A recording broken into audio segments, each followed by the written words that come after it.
Yes started ना। Okay okay चलो sir start करते हैं आज का कंपनी लॉ क्लास। यस अच्छा, तो सर लॉ का नाम है कंपनी लॉ, वैसे वैसे लॉ नहीं, इट्स अ कंपनी लॉ।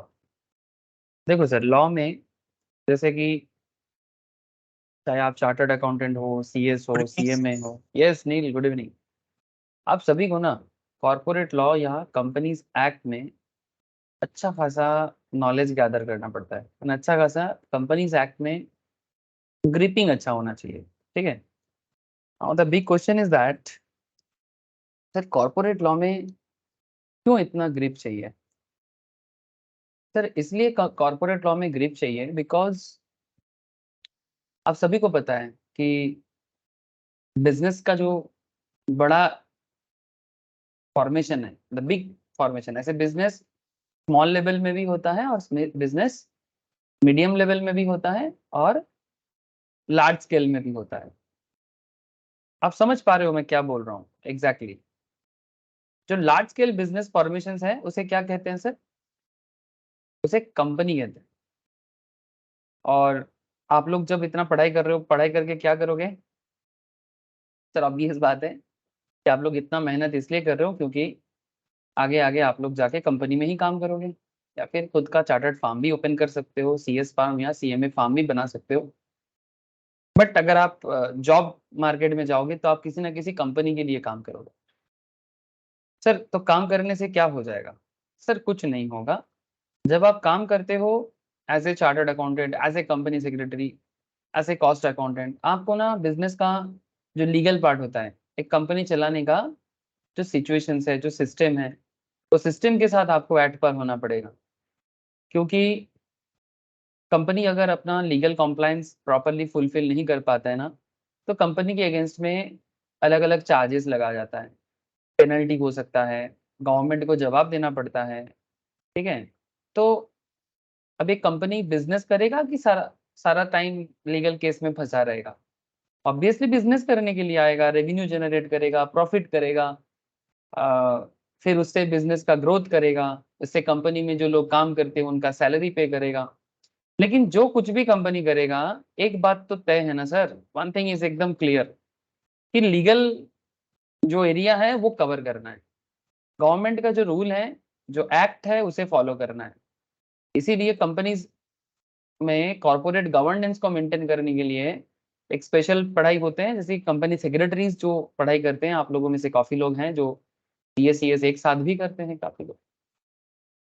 बाकी chartered accountant and cost accountant का अगर मैं बात करूँ, सीएसीए में, ये दोनों नॉर्मली कंपनी का finance, accounts, audit, costing, taxation तो सभी को ही करते हैं। ये सब एरिया में तो कवर करते ही है, पर साथ में कंपनीज लॉ को भी फॉलो करना पड़ता है। तो बिना कंपनी लॉ का कुछ भी नहीं हो सकता। ठीक है, इसीलिए कंपनीज एक्ट में आप लोग काफी फोकस करते हो। ठीक है, जरूरत है सर, फोकस करना पड़ेगा। सर कहना क्या चाहते हो, अरे कुछ नहीं सर, क्या और कह दूं, मैं स्क्रीन शेयर कर लेता हूँ। कौन गायब हो गया। ओके, स्क्रीन दिख रहा है सर, प्लीज एक बार मुझे बताओ, स्क्रीन शो हो रहा है। Neel. Yes sir. Okay sir, okay sir. तो मैं आपके साथ अभी जिस चैप्टर में डिस्कस करूंगा सर, वो चैप्टर का नाम है या टॉपिक का नाम है शेयर कैपिटल एंड डिवेंचर। अगर मैं एक्ट वाइज बात करूं तो सेक्शन, नॉर्मली एक्ट में क्या होता है, सेक्शन वाइज बात होता है, और सेक्शन वाइज अगर बात करूंगा तो ये कंपनीज एक्ट में सेक्शन 43 से लेके 72 का एरिया कवर करता है। लेकिन क्योंकि मैंने रिसेंटली कुछ टॉपिक कवर किया, जैसे कि कंपनीज एक्ट का मैंने कुछ इंट्रोडक्शन करवाया, प्रिलिमिनरी डेफिनेशन दिया, तो जिन लोगों का बेसिक्स नहीं हुआ है ना, मैंने आई थिंक सभी को लिंक शेयर कर दिया। अगर फिर भी बाई चांस किसी के पास बैकअप क्लास का लिंक नहीं पहुंचा, तो प्लीज मेरे से कलेक्ट कर लो और क्लास को कर डालो सर। देरी ना करो सर, एकदम जज्बात के साथ जल्दी जल्दी कर लो, और जो भी डाउट है पूछ लो, और क्लास के साथ एट पर हो जाओ। ठीक है, मजा आ जाएगा सर। तो इंट्रोडक्शन में ये सब बहुत इंपॉर्टेंट है, ये जो incorporation of company matters incidental there to, ठीक है। इसके साथ यहाँ पर एमओए ओए कंपनी कैसे फॉर्म करते हैं, कंपनी फॉर्म करने का प्रोसेस क्या है, ये सब चीजें पढ़ा जाता है, and that is very very important part. Okay, अच्छा, फिर हम लोगों ने लास्ट जो टॉपिक डिस्कस करें, इसमें भी काफी समय लिया मैंने, 4-5 डिस्कशन कर दिया सर, ऑलमोस्ट 7-8 घंटे का डिस्कशन हो गया। Prospectus and allotment of securities. Sir इसमें क्या था, कंपनी मार्केट से जब कैपिटल रेज करता है, शेयर मार्केट से, बॉन्ड मार्केट से, डिवेंचर मार्केट से, तो कंपनी मार्केट से जो कैपिटल रेज करता है उसके लिए कंपनी को मार्केट में प्रोस्पेक्टस इशू करना पड़ता है। आप लोग जब क्लास 12 में अकाउंटेंसी करते थे तो उसमें कंपनी अकाउंट्स का पढ़ाई करते थे, जिसमें हम लोग शेयर एप्लीकेशन, शेयर अलॉटमेंट का जर्नल एंट्री सीखते थे, याद है सबको? वही वाला डिस्कशन था, बट वो अकाउंट्स वाला नहीं, लॉ वाला, ठीक है, कि कैसे कंपनी प्रोस्पेक्टस के थ्रू से मार्केट से पैसा रेज करने के लिए आ सकता है, और उस रिगार्डिंग सेक्शन सबसेक्शन का पूरा डिटेल्स छानबीन हो गया। ऐसा कोई पॉइंट नहीं है जो मैंने बताया नहीं, मैंने आप लोगों के साथ डिस्कशन नहीं हुआ, ठीक है, कहना यही था। तो ये टॉपिक भी डिस्कशन किया मैंने, तो रिसेंटली मैंने जस्ट इंट्रोडक्शन करवाया और प्रोस्पेक्टस के बारे में डिस्कशन करवाया sir. Even relevant question answer भी डिस्कशन किया जो एग्जाम में नॉर्मली पूछा जाता है, सीए का एग्जाम हो, सीए में का हो, सीएस का हो, लेवल ऑफ क्वेश्चंस, कुछ क्वेश्चन डिस्कशन करना फिर से बाकी है, मैं करूंगा सर, ठीक है। एग्जाम लेना स्टार्ट करूंगा 15 अगस्त के बाद, फिर ऑफलाइन में बेसिकली क्वेश्चन आंसर डिस्कशन यही सब होगा, आना है सबको ऑफलाइन क्वेश्चन आंसर डिस्कशन में, टेस्ट भी देना है, रेगुलरिटी मेंटेन करना है, मैं शेड्यूल दे दूंगा, ठीक है। अपने आप को बनाओ सर, फील करो तो बन जाओगे सर। ठीक है, आज क्या होगा? ओके, आज आज क्या होगा सर? आज करेंगे sir share capital and debenture, आज का टॉपिक है, एकदम फ्रेश डिस्कशन करेंगे सर, एकदम स्टार्टिंग बात करेंगे, तो किसी के मन में किसी भी तरह का कोई ऐसा नहीं कि सर मिडिल टॉपिक है, ऐसा नहीं, एकदम फ्रेश डिस्कशन करेंगे शेयर कैपिटल डिवेंचर पे, ठीक है। अगर शेयर कैपिटल डिवेंचर जो है, इसका सेक्शन क्या है, सेक्शन 43 से लेके 72 डिटेल्स में बात करेंगे सर, कोई शॉर्टकट नहीं, शॉर्टकट का कोई जगह नहीं है सर, शॉर्टकट का जगह नहीं है, प्रोफेशनल को शॉर्टकट शोभा नहीं देता, इसलिए हम लोग ये कोशिश नहीं करेंगे। तो शेयर कैपिटल एंड डिवेंचर को अगर पढ़ना है, मैंने सेक्शन 43 से लेके 72 का डिस्कशन करना है, जिसमें शेयर मार्केट, मैंने शेयर मार्केट को जो शेयर शेयर चिल्लाते हैं ना हम लोग, स्टॉक मार्केट, शेयर मार्केट, क्या है शेयर, उसके बारे में बात होगा। शेयर के बारे में कंपनीज एक्ट क्या कहते हैं, उसके बारे में बात होगा, है ना, एकदम लॉ से, लॉ के बारे में जान जाओगे, मैंने लीगली क्या कॉन्सेप्ट है। और डिवेंचर, एक शेयर के बारे में बात होगा, एक डिवेंचर के बारे में बात होगा, जिसमें शेयर सबसे ज्यादा एरिया कवर करता है, सेक्शन 43 से लेके 70 का एरिया कवर करेगा, और डिवेंचर जो है वो सेक्शन 71 का एरिया कवर करेगा। बढ़िया है सर, हम लोग धीरे धीरे बात करेंगे, ठीक है। और जो भी रेलिवेंट सेक्शन है, मैं आपको क्लास में इंपॉर्टेंट सेक्शंस भी बता दूंगा कि कौन सा सेक्शन आप लोगों को याद रखना है और किसको इग्नोर करना है। ओके सर, सब कुछ ठीक है, लेकिन एक बात सर, क्या बात सर, बात ये है कि ये जो शेयर कैपिटल डिवेंचर के बारे में बात करूंगा आपके साथ, लेकिन स्टूडेंट के मन में ना एक बेसिक सा सवाल है।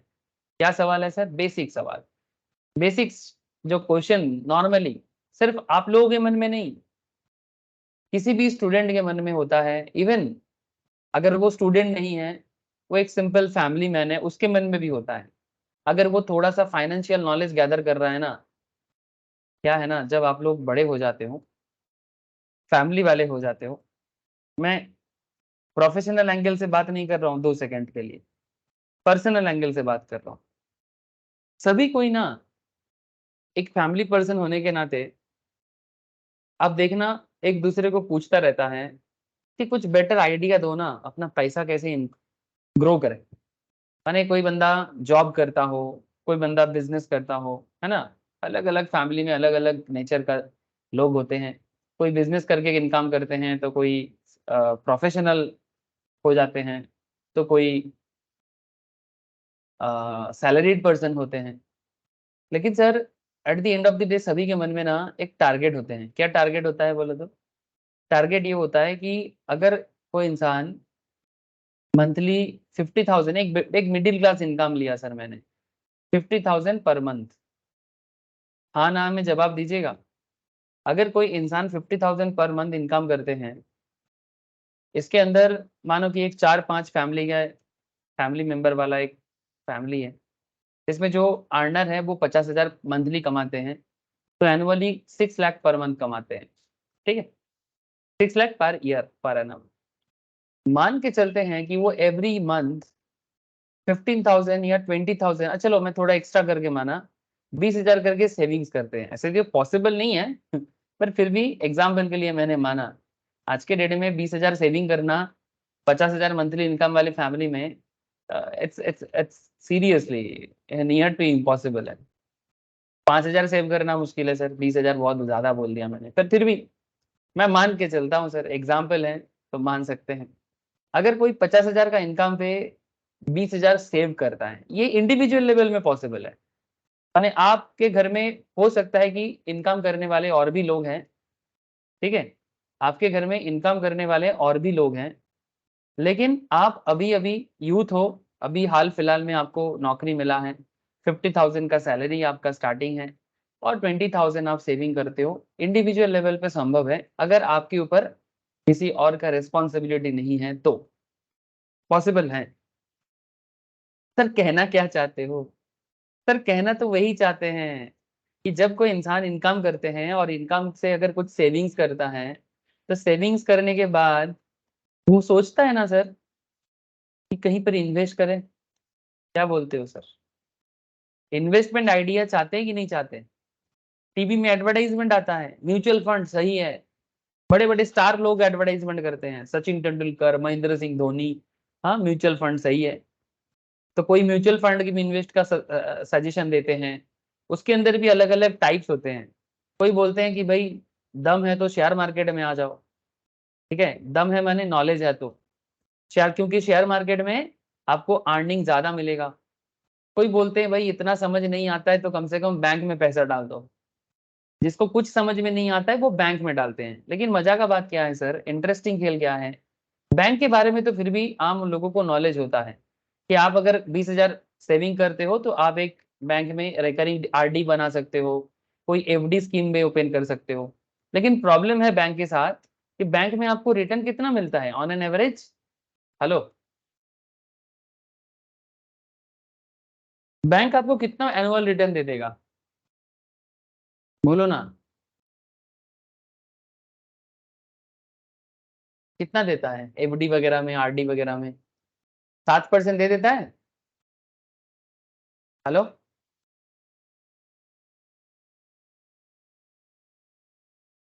क्या मैं कनेक्टेड हूँ आप लोगों से?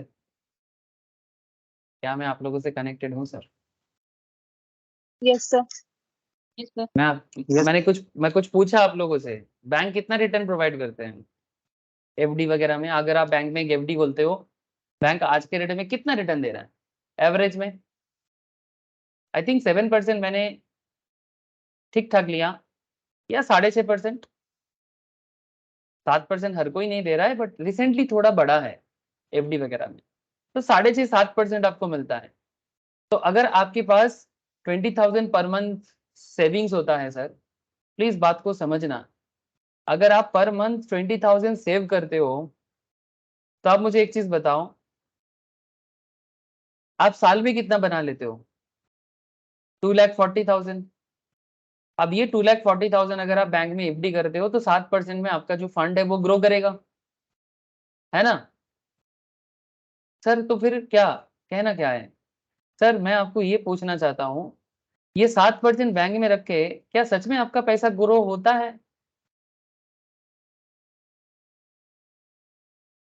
सर आंसर इज नहीं होता है।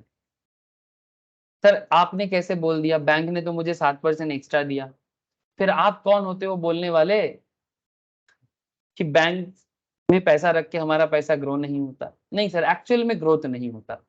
सर कैसे पता चला? क्योंकि बैंक में पैसा रख के ना आप सिर्फ इन्फ्लेशन एडजस्ट कर पाते हो,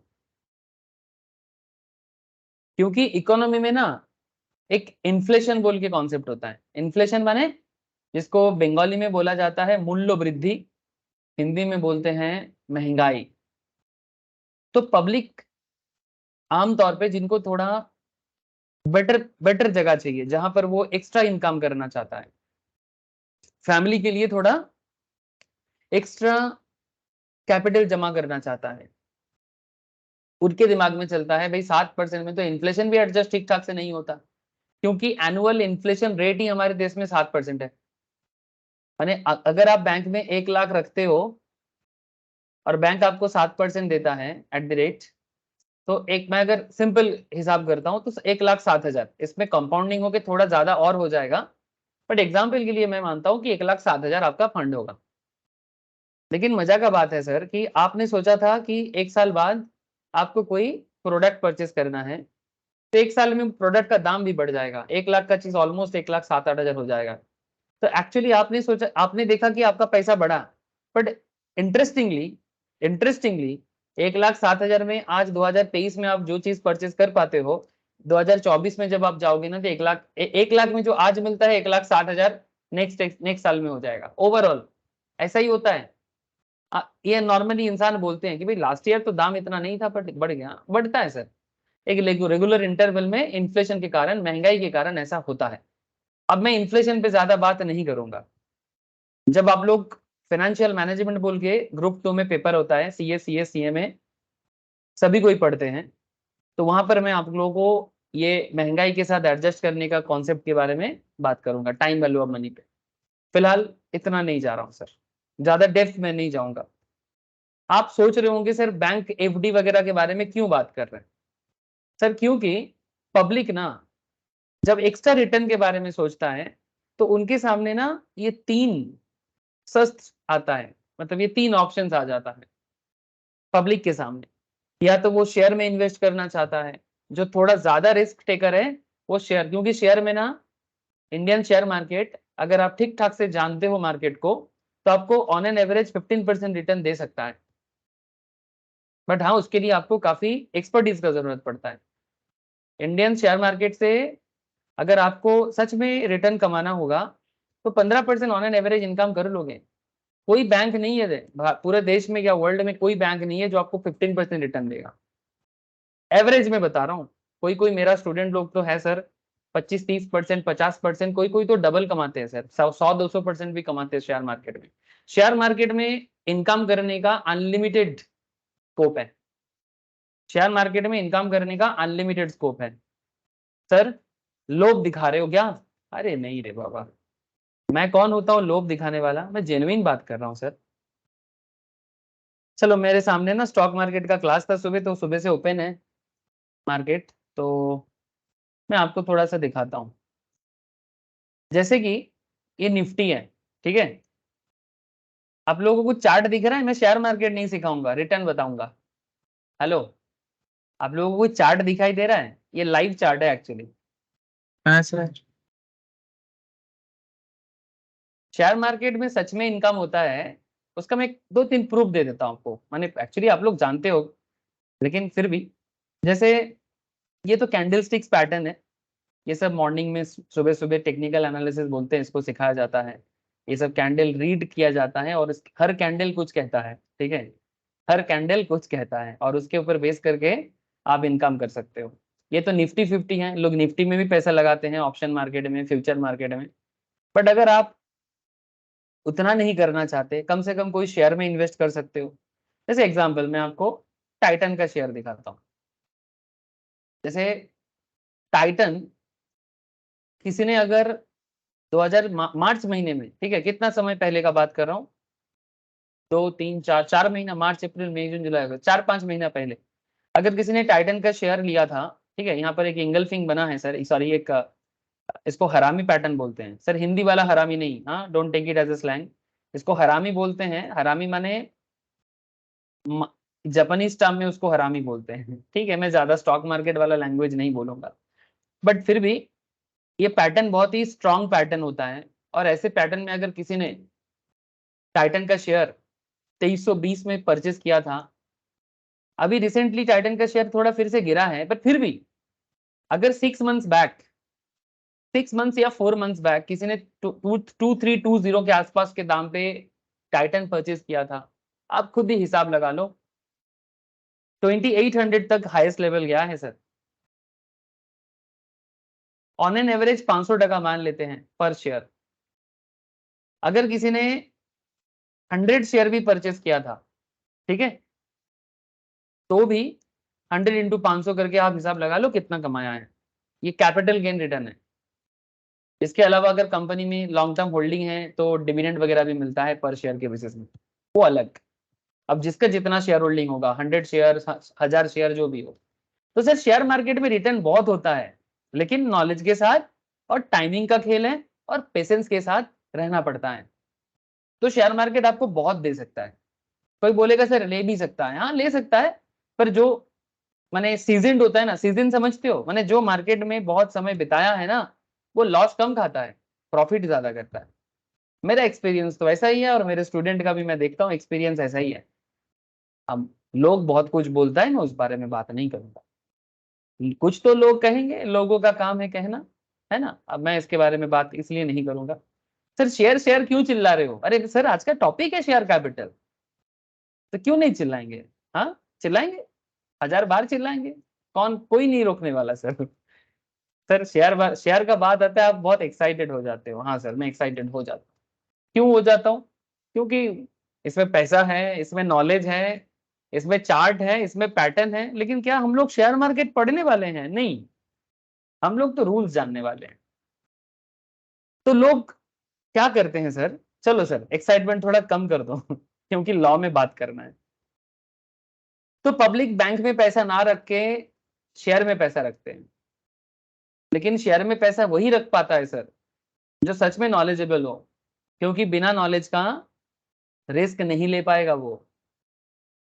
कौन सा कंपनी क्या करता है, टाइटन कौन है, क्या करता है, आप लोगों को पता है टाइटन क्या करता है?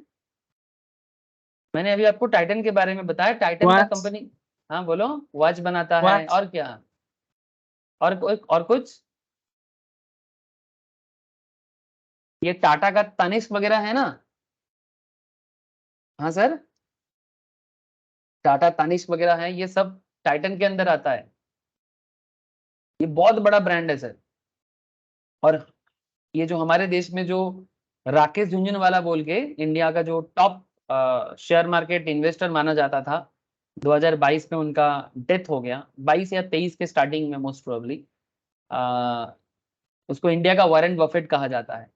उन्होंने अपने जिंदगी का जो भी पैसा कमाया है ना, मतलब करीब अपने दम पे नेट वर्थ बनाया था 40,000 करोड़ का, 40 या 20,000 करोड़ समथिंग, एग्जैक्ट याद नहीं आ रहा है, बट उन्होंने जो भी कमाया टाइटन से कमाया।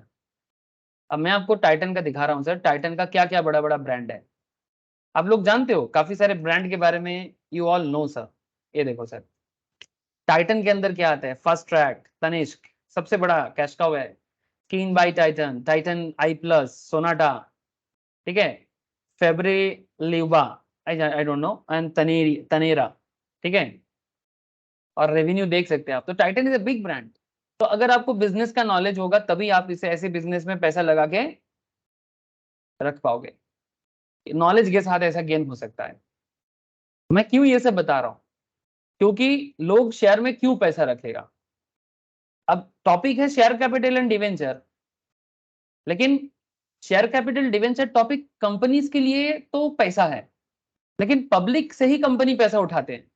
मेरा कहने का मतलब यहां पर है सर, पब्लिक से कंपनी ही पैसा उठाते हैं मार्केट से। तो सवाल यही है कि क्यों पब्लिक कंपनी को पैसा देगा? क्योंकि कंपनी को, सॉरी, पब्लिक को बेटर अपॉर्चुनिटी चाहिए, जहां से रिटर्न ज्यादा मिले, जहां उनको कैपिटल गेन हो, जहां उनको पैसा ज्यादा मिल बना पाए वो। और पैसा क्यों बना पाएगा? अगर वो बिजनेस को एनालिसिस कर पाएगा। सर कैसे नॉलेज गेन होगा? इसके लिए शेयर मार्केट के बारे में पढ़ाई करना पड़ेगा। हर कोई कर सकता है ऑब्वियसली। अगर आप फाइनेंस बैकग्राउंड से हो तो आपके लिए इजी होता है। Means if you are a chartered accountant, if मतलब अगर आप सीए का पढ़ाई कर रहे हो, सीएमए का, सीएस का, आप लोगों के लिए इजी होता है बाकी लोगों से। लेकिन इसका मतलब ये नहीं कि जो बाकी लोग हैं उनको मौका नहीं, वो और उनको तो वो भी करता है सर, सभी को ही करते हैं। सर ये तो हो गया शेयर। तो शेयर में कितना रिटर्न मिल सकता है, आपको आइडिया लग गया ना। बैंक अगर आपको 7% हार्डली देता है, यहाँ पर आप अनलिमिटेड कमा सकते हो। हाँ, लॉस इधर होता है, बड़ा कमाई जिधर है उधर लॉस भी हो सकता है, पर लॉस के बारे में क्यों बात करें अभी, है ना। अभी लॉस के बारे में बात ही नहीं करना है मुझे। चलो, रही बात डिवेंचर एंड बॉन्ड का। डिवेंचर एंड बॉन्ड क्या है सर? ये भी एक तरह का कैपिटल मार्केट इंस्ट्रूमेंट है। क्या है सर? Capital market instrument. ये वर्ड भी आप लोग बहुत बार सुनते होंगे मार्केट में, डिवेंचर डिवेंचर चिल्लाते हैं। बॉन्ड, इवन आप लोग जब क्लास 12 में या 11 में जब कंपनी अकाउंट्स या डिवेंचर अकाउंट्स पढ़ते हो या फाउंडेशन लेवल में, तब भी आपको ये सब अकाउंट्स में पढ़ाया जाता है कि कंपनी इशू 12% डिवेंचर, 14% डिवेंचर, इस तरह का। Now question is that public share छोड़ के डिवेंचर में क्यों जाएगा? सर शेयर में क्योंकि रिस्क है। किस बात का रिस्क? क्योंकि बिजनेस रिस्क है इधर। और कंपनी में जब आप एज ए शेयर होल्डर पैसा रखोगे ना, रिटर्न पाना गारंटी नहीं है। माने अगर बिजनेस लॉस में चला जाएगा तो आपका भी लॉस होगा, रिटर्न इज नॉट गारंटेड। तो अगर आप गलत बिजनेस चूज कर लोगे जो लॉस मेकिंग बिजनेस है, आपका पैसा डूब सकता है। इसलिए हाई रिस्क है इधर। हाई रिस्क इसीलिए आप इक्विटी शेयर होते हो, और इक्विटी शेयर होल्डर होने के नाते आप एक ओनर भी हो जाते हो कंपनी का। मतलब सर आप तो ओनर, आप बोलोगे ना सर मैं तो टाइटन का ओनर नहीं हूं। नहीं सर, आप जब टाइटन का शेयर होल्ड करोगे आप ओनर ही बन जाते हो।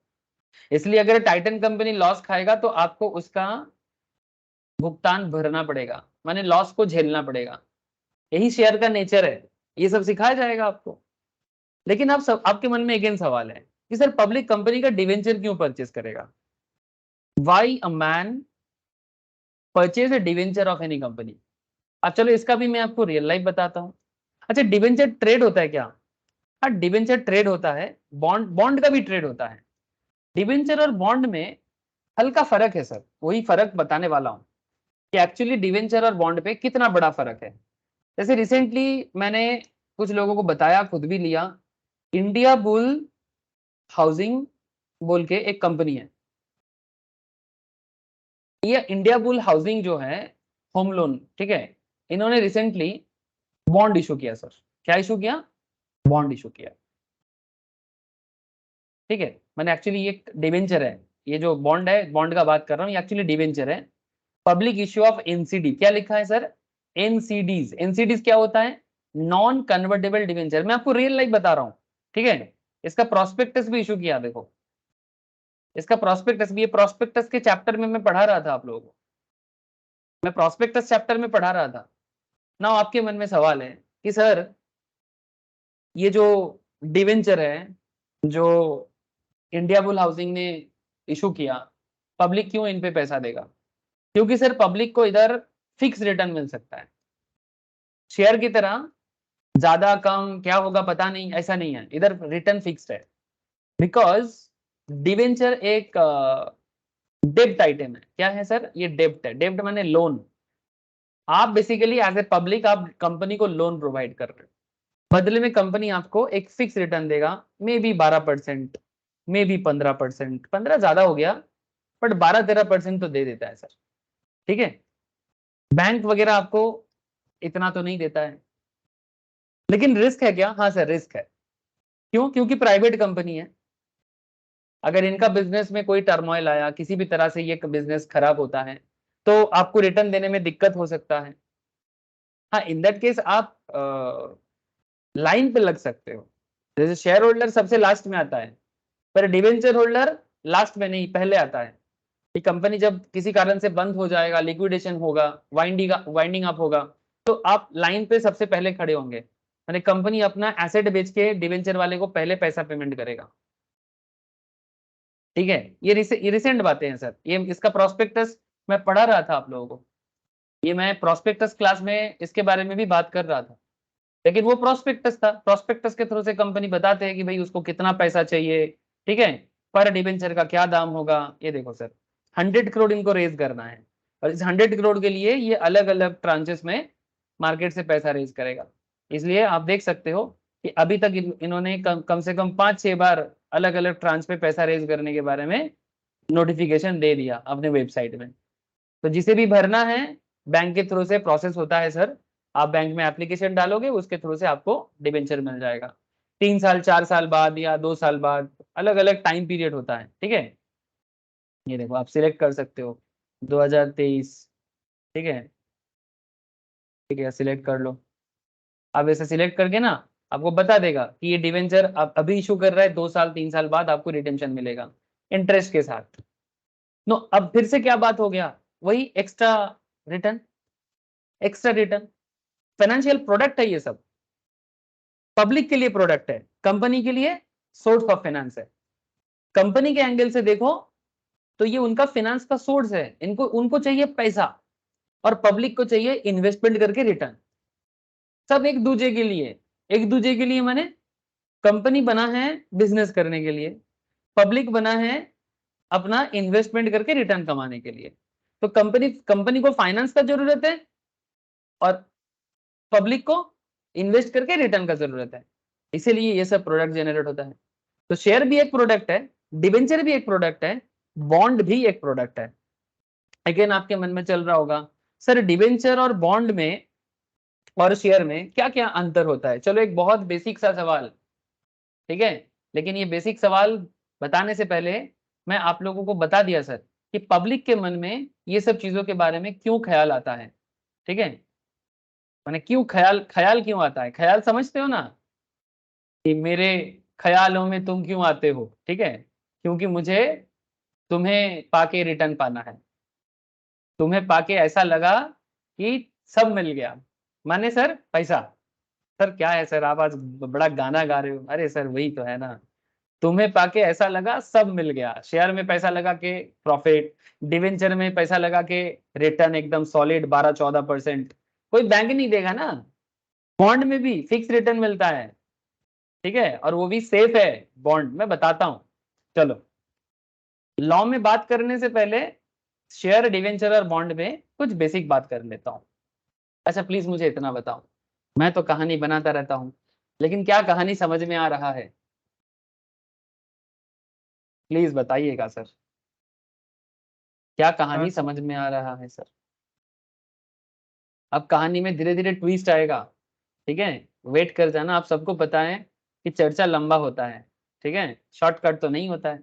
आज पहला पहला क्लास है, आज थोड़ा आराम मिलेगा, क्योंकि जैसे जैसे हम लोग मूव ऑन करते जाएंगे तब आराम नहीं मिलेगा सर। क्यों, क्योंकि तब लीगल बातें आ जाएंगे ना, तब आराम नहीं, तब दिमाग खराब होता है। ठीक है, तब आप लोग ना पढ़ते पढ़ते आप लोगों का ये जो सर है, सर को दर्द होता है, क्योंकि सेक्शन जो आ जाता है याद करना पड़ता है, एग्जाम का दिमाग ठिकाना लग जाता है। कोई बात नहीं सर, पढ़ाई को प्यार करो, पढ़ाई भी आपको देखेगा, बट आप पढ़ाई को प्यार नहीं करोगे ना, वो आपको कभी नहीं देखेगा। शेयर डिवेंचर बॉन्ड, लेकिन सर एक बात तो समझ गए ना आप लोग, पैसा बनाने का जगह है सर, नहीं जानोगे तो खुद ही फंसोगे। ठीक है, अपने लिए तो पढ़ लो, अपने फैमिली के लिए पढ़ लो भाई। Share debenture bond are common options for investment, इसीलिए मैं इतना देर से चिल्ला रहा था। they are they all are very significantly in terms of return and performance, they all vary significantly, सभी वैरी करते हैं, और मैं बता दिया वैरी करते क्यों, डिफरेंस है, शेयर का अपना खेल है, डिवेंचर का एंड बॉन्ड का अपना खेल है। डिवेंचर और बॉन्ड में ना थीन लाइन है, हल्का सा डिफरेंस है, वही डिफरेंस आज पता लग जाएगा कि क्या फर्क है। दोनों ही डेब्ट है, ये भी लोन है, ये भी लोन है। शेयर लोन नहीं होता सर, शेयर माने आप कंपनी का ओनर, ये कोई मार्केट का उधारी नहीं चलता इधर, शेयर में कोई उधारी नहीं है। शेयर माने आप शेयर होल्डर हो। ठीक है, आप शेयर होल्डर हो, टाइटन का शेयर मिला माने टाइटन का शेयर होल्डर हो गए आप। तो इसीलिए रिटर्न में एंड परफॉर्मेंस में वैरी करता है, सबका अपना अपना कैरेक्टर है। हाँ, ओवरऑल अगर कहा जाए तो ये सभी को एक नाम से पुकारा जा सकता है, कैपिटल मार्केट प्रोडक्ट्स। ठीक है, एक कॉमन नाम दिया जा सकता है, बट फिर भी सबका अलग अलग कैरेक्टर देखने को मिलेगा, वही जानना है। You need to understand how they differ from each other to decide the one most suitable for your portfolio. Your portfolio माने वही एक आम आदमी के नजर से, मेरे नजर से तुम देखो तो यार नजर वो आए, माने मेरे नजर से देखो माने एक इन्वेस्टर के नजर से देखो तो यार समझ वो आए। ठीक है, भोली सी सूरत पे नहीं जाना है। ठीक है, कि कहां तक रहना है, इन्वेस्टर के नजर से देखना है, तब जाके कंपनी का भी नजर समझ में आ जाएगा। हम लोग अभी थोड़ा दूसरे एंगल से बात कर रहे हैं, इन्वेस्टर के एंगल से बात कर रहे हैं, लेकिन लॉ हमें किस एंगल से बात करेगा? जब लॉ पढ़ेंगे तब किस एंगल से बात करेंगे सर? कंपनी के एंगल से बात करेंगे। डिवेंचर क्या है, शेयर क्या है, बॉन्ड क्या है, what are the top differences? बहुत बड़ा सवाल का जवाब आ रहा है सर, मजा आ जाएगा। चलो, following table illustrate the difference between debenture, bonds and shares. Shares are fraction of company's capital. Share क्या है? कंपनी का टोटल कैपिटल का फ्रैक्शन। हर कंपनी मार्केट में एक कैपिटल लेके आते हैं और उसी कैपिटल को एक फ्रैक्शन बना के मार्केट में सेल करते हैं, और पब्लिक उसी शेयर को लेके इन्वेस्टमेंट ट्रेडिंग करता रहता है। तो बेसिकली इंडिया का आज के डेट में सबसे हाईएस्ट कैपिटल वाला कंपनी कौन है, कोई बता सकते हो? आज के डेट में इंडियन मार्केट में सबसे हाईएस्ट कैपिटल वाला कंपनी कौन है? Any idea?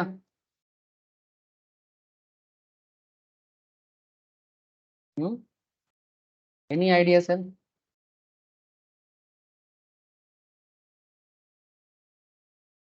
Tata. No sir, it's Reliance. Largest company by market capitalization. सबसे टॉप में रिलायंस है, टीसीएस आता है, ठीक है, टीसीएस आता है, एचडीएफसी बैंक आता है। इन लोगों का बहुत बड़ा पैसा मार्केट में है सर। टाटा भी है, टाटा भी कुछ छोटा मोटा तो है नहीं सर। चलो देखते हैं मनी कंट्रोल क्या बताते हैं। Top companies in India by market capitalization. चलो, इससे आपको पता लग जाएगा कि किस कंपनी का कितना पैसा मार्केट में है। टॉप 100 का पूरा लिस्ट है आपके सामने। सर क्या होगा जान के? अरे सर जान के क्या होता है सर? नॉलेज जिनके पास होता है उनको क्या फायदा होता है? एक संस्कृत श्लोक याद आ गया सर। सर क्या आपको ना हर बात में कविता, गाना, श्लोक हम लोगों को नहीं जानना है? अच्छा मत जानो, बट श्लोक याद आया तो बोल देता है ना सर। एक बचपन में पढ़ा था, संस्कृत श्लोक है, कोई बोलते ना एतो जेने की करबो, माने जान के क्या करेंगे, किसी के मन में चलता है किसी किसी का, इतना नहीं जानना है। लेकिन सर एक बात याद रखना, जो राजा होता है ना किसी एरिया का, उसका ज्ञान हो ना हो, क्योंकि वो किसी एरिया का राजा है, उस एरिया का लोग उनको पूजते हैं, माने उनको मानते हैं, क्योंकि राजा है तो मानना पड़ेगा बॉस है एरिया का। लेकिन जब वो वही राजा अपने एरिया छोड़ के दूसरे एरिया के पास जाते हैं, वहां पर वो राजा नहीं है, तो आप एक चीज सोचो, जो अपने एरिया में बॉस है उसको तो वहां रेस्पेक्ट मिलेगा, क्योंकि वो अपने एरिया में राजा है, उसको लोग मानेगा सर, कम से कम कुछ नहीं तो डर के मारे मानेगा, मतलब मानना पड़ेगा। लेकिन जब वो अपना एरिया छोड़ के, अपना राज्य छोड़ के दूसरे राज्य में जाएगा, वहां उनका क्या रेस्पेक्ट है? वो तो वहां पर आम आदमी है। लेकिन फिर भी अगर उस राजा के पास नॉलेज हो ना, तो वो दूसरे जगह में भी उनको सम्मान मिलता है। इसीलिए संस्कृत श्लोक जो पढ़ाया गया था बचपन में, उस श्लोक का बड़ा अच्छा सा मतलब होता है। बोलते कि स्वदेशे पूज्यते राजा, समझ में आ जाएगा, हिंदी हिंदी जैसा ही है, बंगाली जैसा ही है। स्वदेशे पूज्यते राजा, विद्यांग सर्वदा पूज्यते। मतलब समझे सर, अपने देश में राजा का पूजा होता है, लेकिन जो विद्वान होता है नॉलेजेबल, उनका पूजा हर जगह होता है। अब आप डिसाइड कर लो, क्या आप विद्वान बनोगे? বাংলাতেও আছে। কি বলে বাংলাতে, কি বলে এটাকে বাংলা কি বলে? রাজা রাজা পুজোতে নিজের রাজ্যে, জ্ঞানী পুজোতে সর্বত্র। জ্ঞানীর পুজো সর্বত্র, হ্যাঁ वही संस्कृत থেকে এসছে এগুলো সব। ठीक है, इसीलिए जानना है, जब भी कुछ मौका मिले जानते रहो, क्योंकि ज्ञानी का रेस्पेक्ट ऑलवेज मिलता है सर। चलो ठीक है, वेरी गुड ऋषभ, ऋषभ मेरे को बांग्ला भी याद दिला दिया।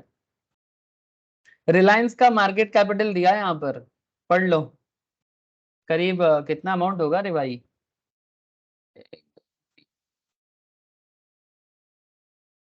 16 लाख करोड़ समथिंग कुछ है, ठीक है। टीसीएस सेकंड में आता है, 12 लाख करोड़ समथिंग। एचडीएफसी है वो भी 12 लाख करोड़ समथिंग। फिर आईसीआईसीआई बैंक है, थोड़ा पीछे है, आधा हो गया, 6 लाख करोड़। एचयूएल है, इन्फोसिस है, आईटीसी है, एसबीआई है, भारतीय एयरटेल है, एचडीएफसी माने हाउसिंग माने एचडीएफसी बैंक नहीं, अभी मार्ज हो गया इनका। एलआईसी है, लार्सन का है, Kotak Mahindra, Asian paints, HCL technology, Tata Motors, Tata का टाटा मोटर है, टाटा स्टील। एक्चुअली टाटा बहुत अलग अलग कंपनी बना के बिजनेस करते हैं एक साथ। जिस रिलायंस का ज्यादातर बिजनेस एक साथ है, इसलिए रिलायंस का मार्केट कैपिटल हाई दिखता है। टाटा का भी बिजनेस बहुत बड़ा है, बट टाटा ना एक यूनिट पे काम नहीं करता, वो अलग अलग कंपनी बना के काम करते हैं, इसलिए वो आपको समझ में नहीं आएगा। बजाज ऑटो, ये सब टॉप 100 लिस्ट है, चाहो तो आप अपना पढ़ाई कर सकते हो, बाद में रिसर्च कर सकते हो। ओके, तो शेयर का क्या है, इसी शेयर का कुछ पार्ट मार्केट में लेन देन होता रहता है, ठीक है। इसमें कुछ पार्ट का ऑलरेडी प्रोमोटर होल्डिंग में है, कुछ पार्ट पब्लिक के लिए शेयर मार्केट में अवेलेबल है, जिसके ऊपर बेस करके ट्रेडिंग होता रहता है, इन्वेस्टमेंट होता रहता है, ठीक है। बाकी चर्चा शेयर मार्केट में कर लेंगे कभी। तो share are a fraction of the company's capital. Debentures are medium और लॉन्ग टर्म डेब्ट instrument that a company issues to borrow capital. What is debenture? Debentures are medium और लॉन्ग टर्म डेब्ट, माने मीडियम टर्म माने हो सकता है 2-4 सालों के लिए, या फिर 10-15 सालों के लिए कोई डेब्ट इंस्ट्रूमेंट है, माने कंपनी मार्केट में लोन इशू करता है, पब्लिक इसको परचेस करता है, क्यों? इन्वेस्ट का। अब उसको बारे में क्या बताएं, बोल दिया बहुत कुछ, ठीक है। Company issue to borrow capital, market से उधारी उठाते हैं, क्यों? कंपनी को पैसा चाहिए। आपके मन में सवाल चल सकता है, सर कंपनी शेयर इशू करेगा कि डिवेंचर इशू करेगा?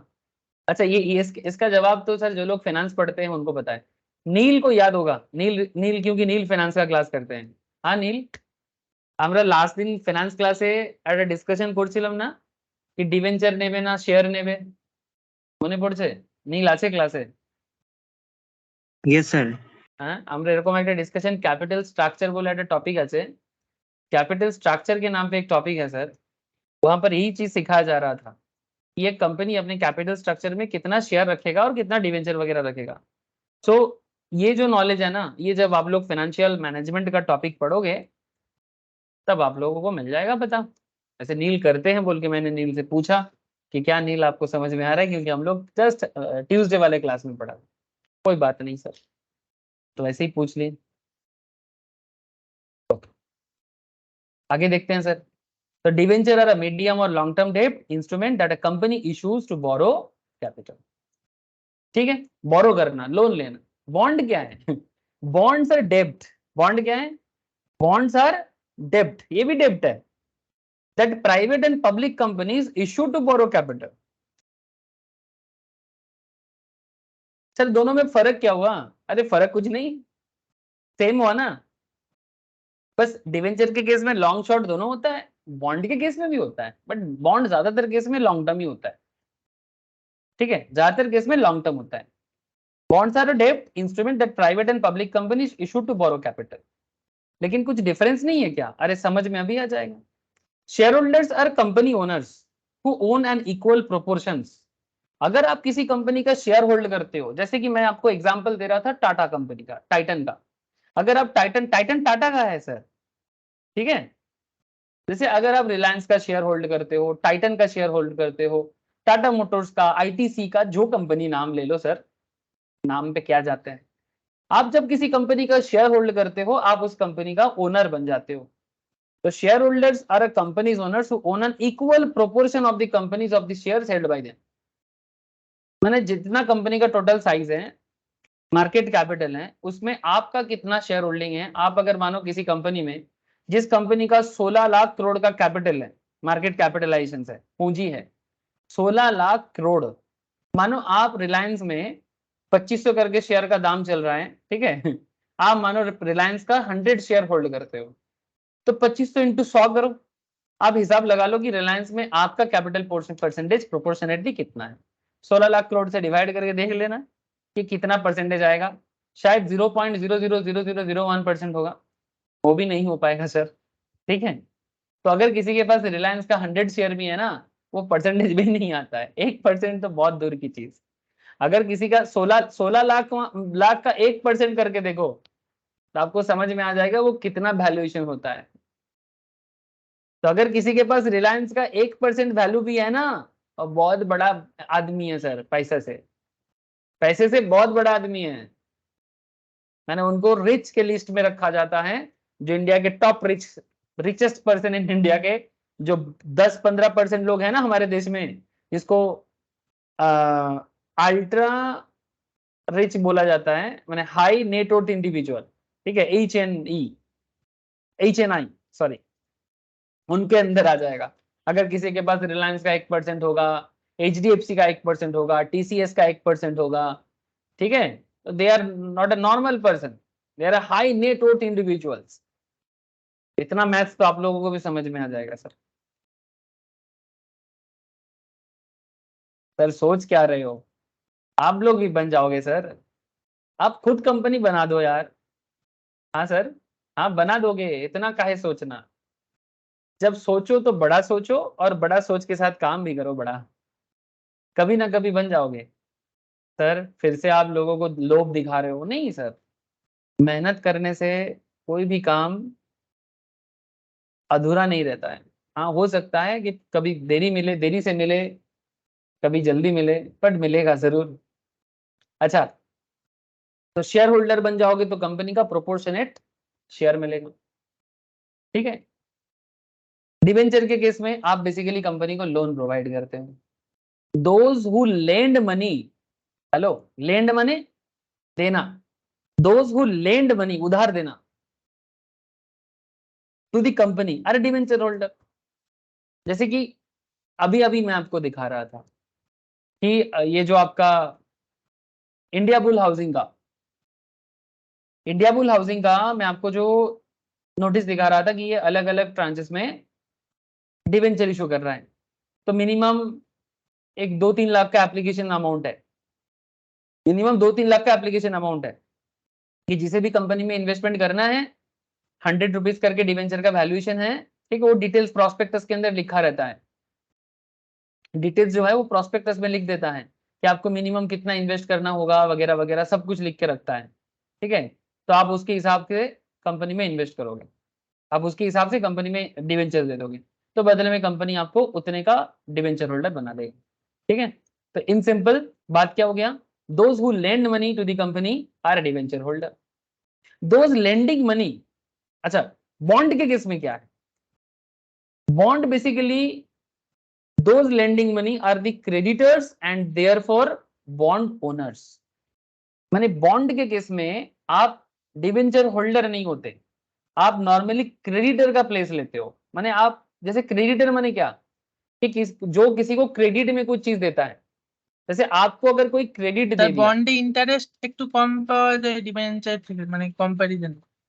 কম্পারেটিভলি এরকম ব্যাপার নয়, বলা যেতে পারে। আমি তোকে কিছু বন্ড এরকম দেখাতে পারি যেখানে ডিবেঞ্চারের মতোই ইন্টারেস্ট পাওয়া যায়, এরকমও বন্ড আছে। তবে হ্যাঁ, মার্কেট প্র্যাকটিসে দেখা গেছে কি বন্ডে একটু ইন্টারেস্টটা কম হয়, বিকজ বন্ড একটু সেফটি বেশি মানা হয়, হালকা, তাও খুব যে সবসময় হয় এরকম কিছু না, দেখাচ্ছি।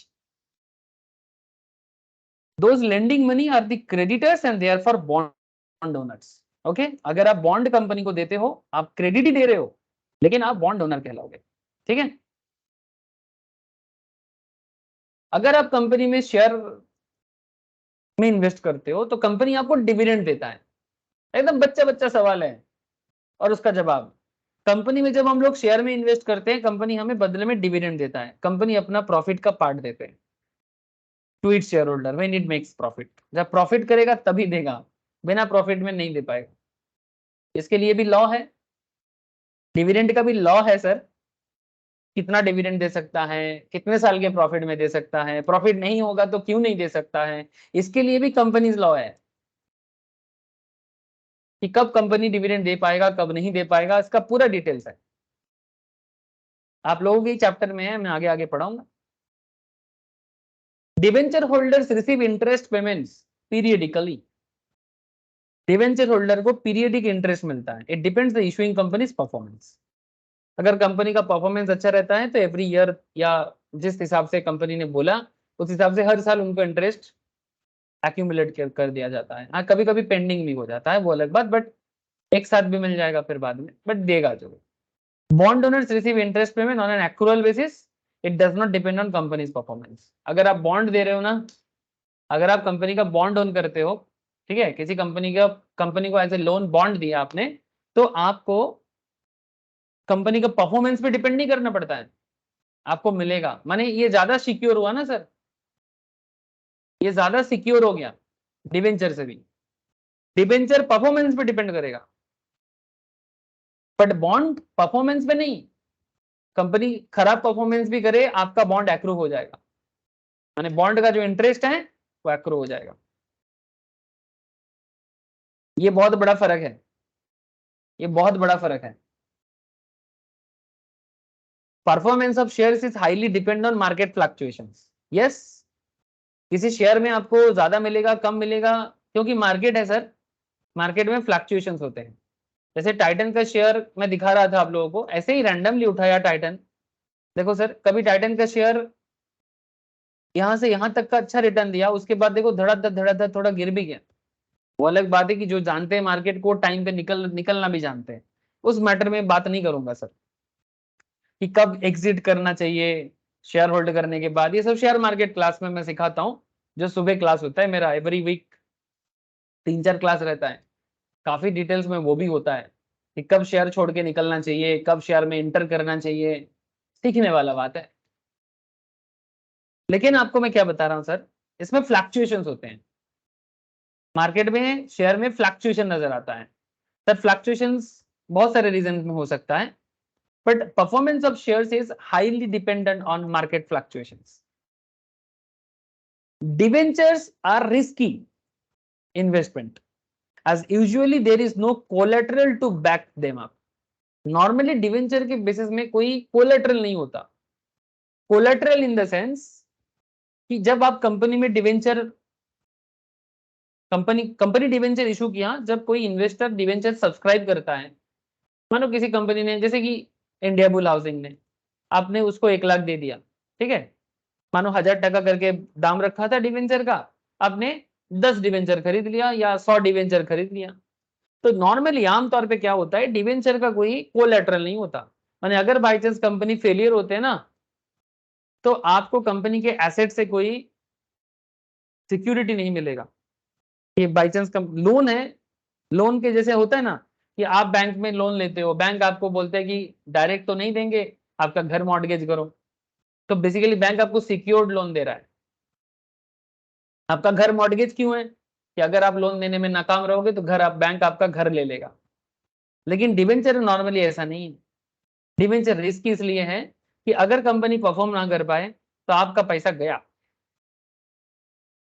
Usually there is no collateral, but not necessary कि होगा नहीं। कभी कभी कंपनी डिवेंचर के अगेंस्ट में सिक्योरिटी देता है, वो subject to company, but usually नहीं होता है।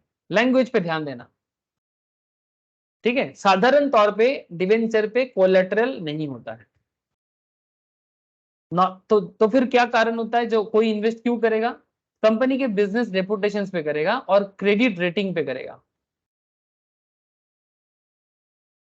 अगर आप किसी कंपनी में डिवेंचर सब्सक्राइब कर रहे हो किसी कंपनी का, जैसे इंडिया बुल हाउसिंग का काफी लोगों ने रिसेंटली किया है, मैंने भी किया, तो कंपनी के रेपुटेशन पे किया, मैंने छोटा मोटा किया सर। तो रेपुटेशन पे करो, क्रेडिट रेटिंग देखो। क्रेडिट रेटिंग क्या होता है, क्रेडिट रेटिंग का कॉन्सेप्ट होता है credit worthiness of the company. माने कंपनी इससे पहले कितने बार लोन लिया है, और अगर लोन लिया है तो रीपे करने का दम रखता है कि नहीं, क्या टाइम पे लोगों को उसका इंटरेस्ट देता है, क्या लोगों को टाइम पे रीपे कर देता है, उसको बोलते क्रेडिट रेटिंग। नॉर्मली अच्छा रेटिंग होता है सर, A+, AA, AAA, ऐसे ऐसे रेटिंग होता है सर। कौन रेटिंग देता है सर? इसके लिए रेटिंग एजेंसीज होते हैं, बहुत सारी रेटिंग। हाँ बोलो। সিবিল তারপরে কি नहीं, सिबिल होता তারপরে है, আরো কি सिबिल जो बोल रहे हैं ना बाबू, सिबिल इंडिविजुअल लेवल के लिए है, ठीक है। CIBIL score is very important but that is for individual. जैसे तुमको बैंक लोन चाहिए ना, तो तुम्हारा सिबिल चेक किया जाता है। CIBIL is for individual level. Company के लेवल में क्रेडिट रेटिंग जो होता है वो अलग लेवल का क्रेडिट रेटिंग एजेंसीज होते हैं। ये क्रेडिट रेटिंग, तुम जो सिबिल के बारे में बात कर रहे हो, सिबिल स्कोर इंडिविजुअल स्कोर के लिए होता है। तुमको लोन लेना है, तुम बैंक में जाओगे, तुम्हारा क्रेडिट वर्दीनेस बैंक चेक करेगा सिबिल स्कोर के तहत। बट कंपनी के केस में बड़े बड़े कंपनीज है, फाइनेंशियल कंपनीज है सब, क्रिसिल, केयर, ठीक है, फिच, आगे जाके चार्टर्ड अकाउंटेंट, कॉस्ट अकाउंटेंट लोग इधर काम करते हैं रेटिंग एजेंसीज में, क्योंकि फाइनेंस का नॉलेज। ক্রেডিট ওয়ার্দিনেস চেক করে কিভাবে ডেট ইকুইটি রেশিও দিয়ে? हाँ ऑब्वियसली पूरा एकदम अकाउंट चेक करेगा। इट्स वेरी सिंपल ना, कि कंपनी कितना बार पैसा मार्केट से लिया है और कितना बार टाइमली पे किया है, और कंपनी का करंट एसेट सिचुएशंस क्या है, और कंपनी में मार्केट में लायबिलिटी सिचुएशंस क्या है। सारा खेल जब चेक हो जाता है, तुम्हारा क्रेडिट वर्दीनेस कैसे चेक होगा? जैसे मानो तुम सिविल स्कोर के बारे में सवाल किए थे, तो तुम अच्छे क्रेडिट वर्दी है, तुम्हारा क्रेडिट वर्दीनेस अच्छा है, माने तुम अगर मार्केट से लोन लोगे या लोन लेते हो तो तुम टाइमली रीपे करते हो। अच्छा, किसी का टाइमली रीपे करने का क्या कारण हो सकता है? सबसे बड़ा जो रीजन होता है तुम्हारा इनकम। अगर तुम रेगुलर इनकम करते हो तो तुम टाइमली रीपे कर पाओगे। सेकेंड थिंग, तुम्हारा हैबिट। हाँ सर, ये बहुत इंपॉर्टेंट चीज है। पैसा बहुत लोग कमाते हैं पर हैबिट सबका अच्छा नहीं होता। तो तुम्हारा हैबिट कैसा है? क्या तुम लोगों का पैसा अपने पास रखना चाहते हो कि लोगों को देना चाहते हो? जिसका पैसा है उसको देना चाहते हो। तो तुम्हारा हैबिट अगर रेगुलर है ना, तो यही तुम्हारा एक्चुअली क्रेडिट स्कोर को इफेक्ट करता है। अगर तुम दूसरे का पैसा ज्यादा दिन तक पेंडिंग रखने का हैबिट रखते हो ना, इसी हैबिट के चक्कर में काफी लोगों का स्कोर खराब हो जाता है। पर्सनल हैबिट बहुत बड़ी चीज है। लोगों के मन में क्या चलता है ज्यादातर केस में, कि मैं जितना देरी हो सके लोगों को पेमेंट करूं। बट हर केस में बिजनेस थोड़ी है। आप अपना क्रेडिटर, डेटर क्रेडिटर का जो मार्केट में करते रहते हो, अच्छा ठीक है अभी नहीं 2 दिन बाद दे देंगे, वो अलग चीज है, वो बिजनेस लेवल में होता है। बट जब आप किसी को, जैसे बैंक को आप वादा किए कि आप टाइमली रीपे करोगे, पर आप पहले अपना पर्सनल खर्चा कर रहे हो, फिर बैंक को पेमेंट करने के लिए बारे में सोच रहे हो। क्रेडिट कार्ड इशू यूज करते हो बट क्रेडिट कार्ड का पेमेंट टाइमली नहीं करते हो। मैं आपको नहीं बोल रहा हूँ, इन जनरल बात कर रहा हूँ। तो भाई क्रेडिट जब लिया तो टाइमली पे करो, नहीं करोगे तो फिर स्कोर खराब हो जाएगा। सबसे बड़ा चीज कि रेगुलर इनकम का फ्लो ठीक ठाक होना चाहिए, हैबिट अच्छा होना चाहिए, और आपका एसेट बैकअप अच्छा होना चाहिए। यही सब बेसिक रीजन होता है। अब इसी चीज को बड़े कंपनी के केस में आपको बड़ा लेवल में सोचना पड़ता है, बिकॉज वो कोई 10-20 लाख का मैटर नहीं है, 10-20 लाख करोड़ का मैटर है। तो उसमें हिसाब किताब थोड़ा बड़ा होगा, बट कॉन्सेप्ट वही है। एक इंसान को समझना, एक कंपनी को समझने में बहुत ज्यादा फर्क नहीं है। एक घर चलाना, देश चलाने में बहुत ज्यादा फर्क नहीं है। बस यही है कि देश चलाना बड़ा रिस्पॉन्सिबिलिटी है, घर चलाना छोटा रिस्पॉन्सिबिलिटी है। बट एक चीज याद रखना, जो घर चला सकते हैं वो देश भी चला सकते हैं। सर कैसे? सर ये बात बड़े होने के बाद समझ जाओगे। मैं ये चीज को, किसी भी चीज इंसान को ना छोटे से ही बड़ा होना पड़ता है। छोटे से ही जो इंसान अपने छोटा जिंदगी में अच्छा नहीं काम कर पाता ना, उसको जब बड़ा रेस्पॉन्सिबिलिटी मिलेगा तब भी वो फेलियर ही होगा। तो ये चीज इंसान पे देखा जाता है कि एक छोटा सा मैटर में आप क्या परफॉर्म करते हो। आगे जाके जब आप और बड़े हो जाओगे तब आप बड़ा परफॉर्मेंस कैसे करोगे। प्रॉब्लम ये होता है कि इंसान छोटा मोटा चीज को इग्नोर कर बैठता है और वो सोचता है कि मैं बड़ा छलांग मारूंगा। बट जिंदगी में ना ऐसा होता नहीं है। बंगाली में एक गाना याद आ गया सर, बचपन में बच्चा लोग नाचता था उस गाने में, এই ছোট্ট ছোট্ট পায়ে চলতে চলতে আমি পৌঁছে যাব ওই চাঁদের পাহাড় দেখতে পাবো। बेसिकली अगर आपको बड़े पहाड़ में चढ़ना है ना, छोटे छोटे पाए चलते होगे, अरे छोटा छोटा स्टेप से चलो, पता ही नहीं लगेगा कि कब चांद के पहाड़ में पहुंच जाओगे। ठीक है, चलो सर, बीच बीच में थोड़ा ज्ञान भी बांट देता हूँ, बट कॉन्सेप्ट वही है सर। क्रिसिल केयर फीस जो करता है सिविल भी वही करता है, बट सिविल इंडिविजुअल लेवल पे काम करता है, CRISIL care fees company level में काम करता है। बाकी आगे मैं बात करूंगा आपको, बस आप अपना जो सीए का एडुकेशन है, सीएमए का एडुकेशन है या सीएस का एडुकेशन है, दिल से पढ़ते रहो, जानो, दिन रात पढ़ो सर, पढ़ो, पढ़ाई करो। पढ़ोगे नहीं तो कभी नहीं कुछ कर पाओगे। जब पढ़ लोगे ना, अकाउंट्स पढ़ोगे, कॉस्ट पढ़ोगे, फाइनेंस पढ़ोगे, टैक्सेशन पढ़ोगे, जीएसटी पढ़ोगे, कंपनी लॉ पढ़ोगे, पढ़ते पढ़ते माथा खराब हो जाएगा। फिर जब कंपनी का डिटेल्स आपके सामने होगा ना, एकदम विजुअलाइज हो जाएगा। पढ़ो, यही चीज बोलूंगा, सब समझ में आ जाएगा। Performance of share is highly dependent on market fluctuations. Debenture are risky investment as usually there is no collateral to back them up. An investment decision is made based on reputation and credit rating normally. Bonds are considerably safer investment options as it is backed by the collateral. ठीक है, bonds are considerably safer investment options as it is backed by collateral. Normally जब कोई company bond में पैसा लगाते हैं, उनको company की तरफ से सिक्योरिटी मिलता है।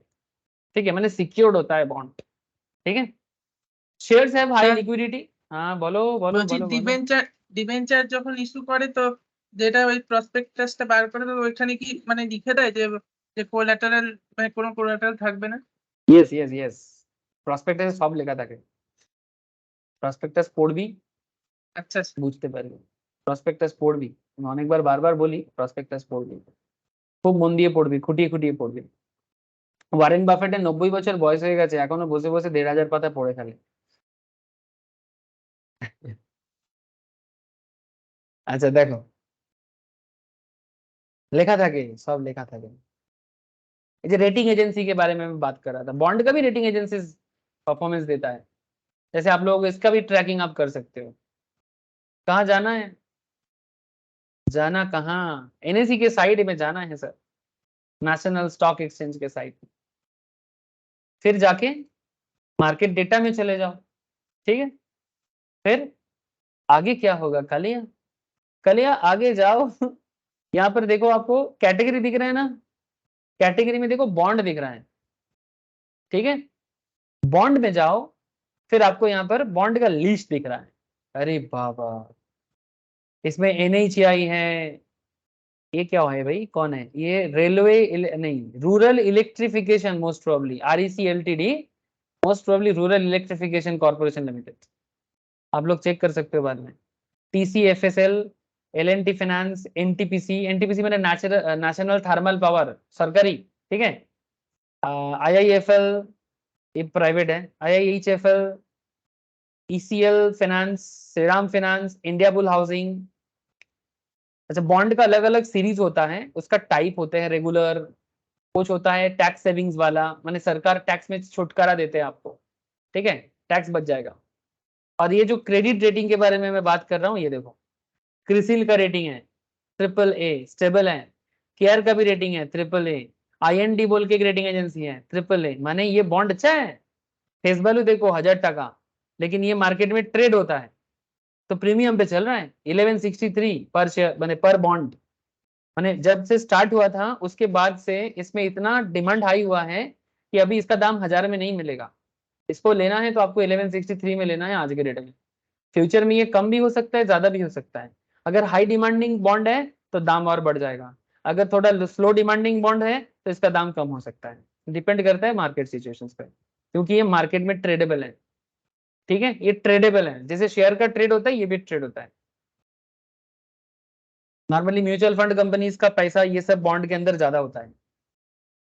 ठीक है, बाकी ज्यादा डिटेल्स में नहीं जा पा रहा हूँ, आप चाहो तो आगे जाके शेयर का क्लास करो, म्यूचुअल फंड पढ़ो, आपको बहुत डिटेल्स में नॉलेज मिलेगा। ठीक है सर, मतलब जिसको इच्छा है उनको बोल रहा हूँ, इच्छा नहीं है तो मत करो यार। कोई कोई मतलब फोर्स थोड़ी है, करना पड़ेगा, लेकिन हाँ करने से आपका इच्छा है। अच्छा, एल ये देखो सर, मैं आपको बताना चाह रहा था बस कि रेटिंग एजेंसी दिखाना चाह रहा था कि क्रिसिल, केयर, आईएनडी, दे आर बड़े बड़े कंपनीज। ठीक है, फिच भी है, यहाँ पर फिच का दिख नहीं रहा है, ये देखो ICRA, ठीक है, ये भी बड़ा कंपनी है, सब क्रेडिट रेटिंग एजेंसीज बोला जाता है। DWR बोल के भी एक कंपनी है, तो किसी कभी AA मिलेगा, कभी AAA मिलेगा, कभी कभी कभी कभी कभी कभी बहुत सारा बॉन्ड है। एक बात का ध्यान रखना, ये जो कूपन रेट है ना, इसको इंटरेस्ट बोलते हैं सर। जिसका रेटिंग कम होगा उसका इंटरेस्ट रेट ज्यादा होगा, और जिसका रेटिंग ज्यादा होगा उसका इंटरेस्ट रेट कम होगा। ऐसा क्यों? क्योंकि जिस कंपनी का रेटिंग अच्छा होता है ना, वो वाला कंपनी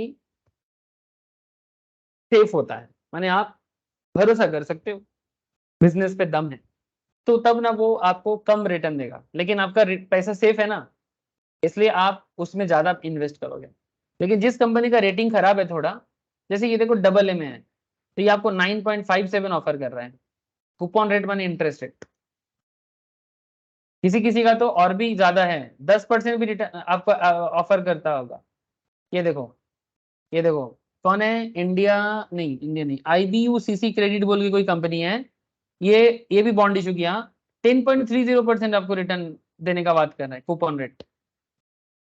समझ रहे हो सर? तो आपको जितना हाईएस्ट इंटरेस्ट देखने को मिलेगा ना, उसका देखना रेटिंग नॉर्मली कम होगा, और जिसका रेटिंग हाई होगा उसका इंटरेस्ट रेट कम हो जाएगा, जिसका रेटिंग लो होगा उसका इंटरेस्ट रेट कम रहेगा। ठीक है, ये आप चेक कर सकते हो। ठीक है, मैंने आइडिया दे दिया, बाकी no idea then get idea. ठीक है, ये बॉन्ड का बात है। कैटेगरी वाइज भी होता है, ठीक है, सर्च बाय कैटेगरी, मैंने कंपनी वाइज भी चेक कर सकते हो। जैसे कि सिर्फ NHAI बहुत ज्यादा करते हैं, national highway authority of India, इसका अलग अलग टाइप्स है। ठीक है, N2 NA N6, सिर्फ NHAI के इतना सारा बॉन्ड मार्केट में अवेलेबल है। अब आप कंपनी वाइज भी बॉन्ड देख सकते हो। ठीक है, बाकी जब मौका मिलेगा फिर बात कर लेंगे sir, but I hope you understand. मैं डिवेंचर का भी दिखाया आपको, बॉन्ड का भी दिखा दिया आपको। अच्छा, shares have high liquidity as they can be sold and purchased at any time on stock exchange. Yes, no doubt. Share में लिक्विडिटी हाई है सर। अगर अभी किसी को लगता है कि टाइटन का शेयर खरीदना है, कुछ नहीं करना है, बस अपना ब्रोकिंग प्लेटफॉर्म है, अगर आपका ट्रेडिंग अकाउंट है, माने डीमैट है, तो आप अपने ट्रेडिंग प्लेटफॉर्म में जाओ, जो भी शेयर पसंद आ रहा है, पसंद माने क्या, प्यार मोहब्बत क्या नहीं, अगर आपको लगता है कंपनी के शेयर में दम है, मुझे रिटर्न मिल सकता है, जो कंपनी निफ्टी 50 में आता है, जैसे अगर मैं टाइटन का बात करूं, ये लिक्विड है, आपको टाइटन के शेयर को बस बाई करना है, एक शेयर लेना है एक लो, 5 लेना है 5 लो, 500 लेना है 500 लो, 1000 लेना है 1000 लो, ना कोई रोकने वाला ना कोई टोकने वाला। बट तभी लेना जब आपको लगेगा कि शेयर का दाम बढ़ेगा।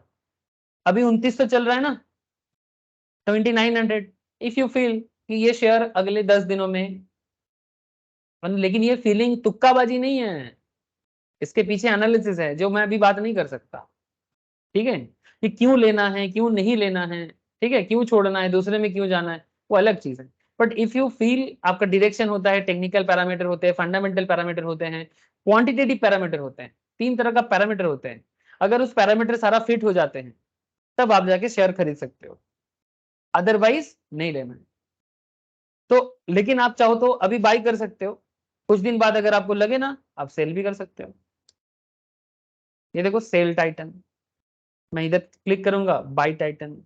अच्छा, पहले सेल भी होता है, वो सब बात नहीं करेंगे मैंने कोई कोई ना पहले सेल करके बाद में भी बाई करते हैं, उसको शॉर्ट सेलिंग बोलते हैं।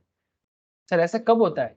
जब किसी को लगता है कि मार्केट गिरने वाला है, वो ट्रेडिंग कॉन्सेप्ट है। यानी अगर आपको ये भनक लग जाए कि मार्केट गिरेगा या किसी शेयर का दाम गिरेगा, तो आप शॉर्ट सेलिंग कर सकते हो। ये भी एक तरीका है। मार्केट मार्केट लोग सोचते हैं कि सिर्फ ग्रोथ में कमाते नहीं, डाउन में भी कमाया जाता है, दैट्स अ डिफरेंट थिंग। अभी कंफ्यूज हो जाओगे, मैं नहीं बोलूंगा सर। बस इतना जानो कि shares have a liquidity as they can be sold and purchase at any time on stock exchange. ये जैसे कि मैं यहाँ पर जब बात कर रहा था, तो इधर क्या लिखा है सर, देखो दो दो एक्सचेंज है ना, हेलो, दिख रहा है, BSE NSE दिखाई दे रहा है आप लोगों को, बोलो ना। हाँ सर। ठीक है, लेकिन आप जब बाई या सेल करोगे किसी एक एक्सचेंज में करो, हाँ, या तो बीएससी करो या तो एनएससी करो।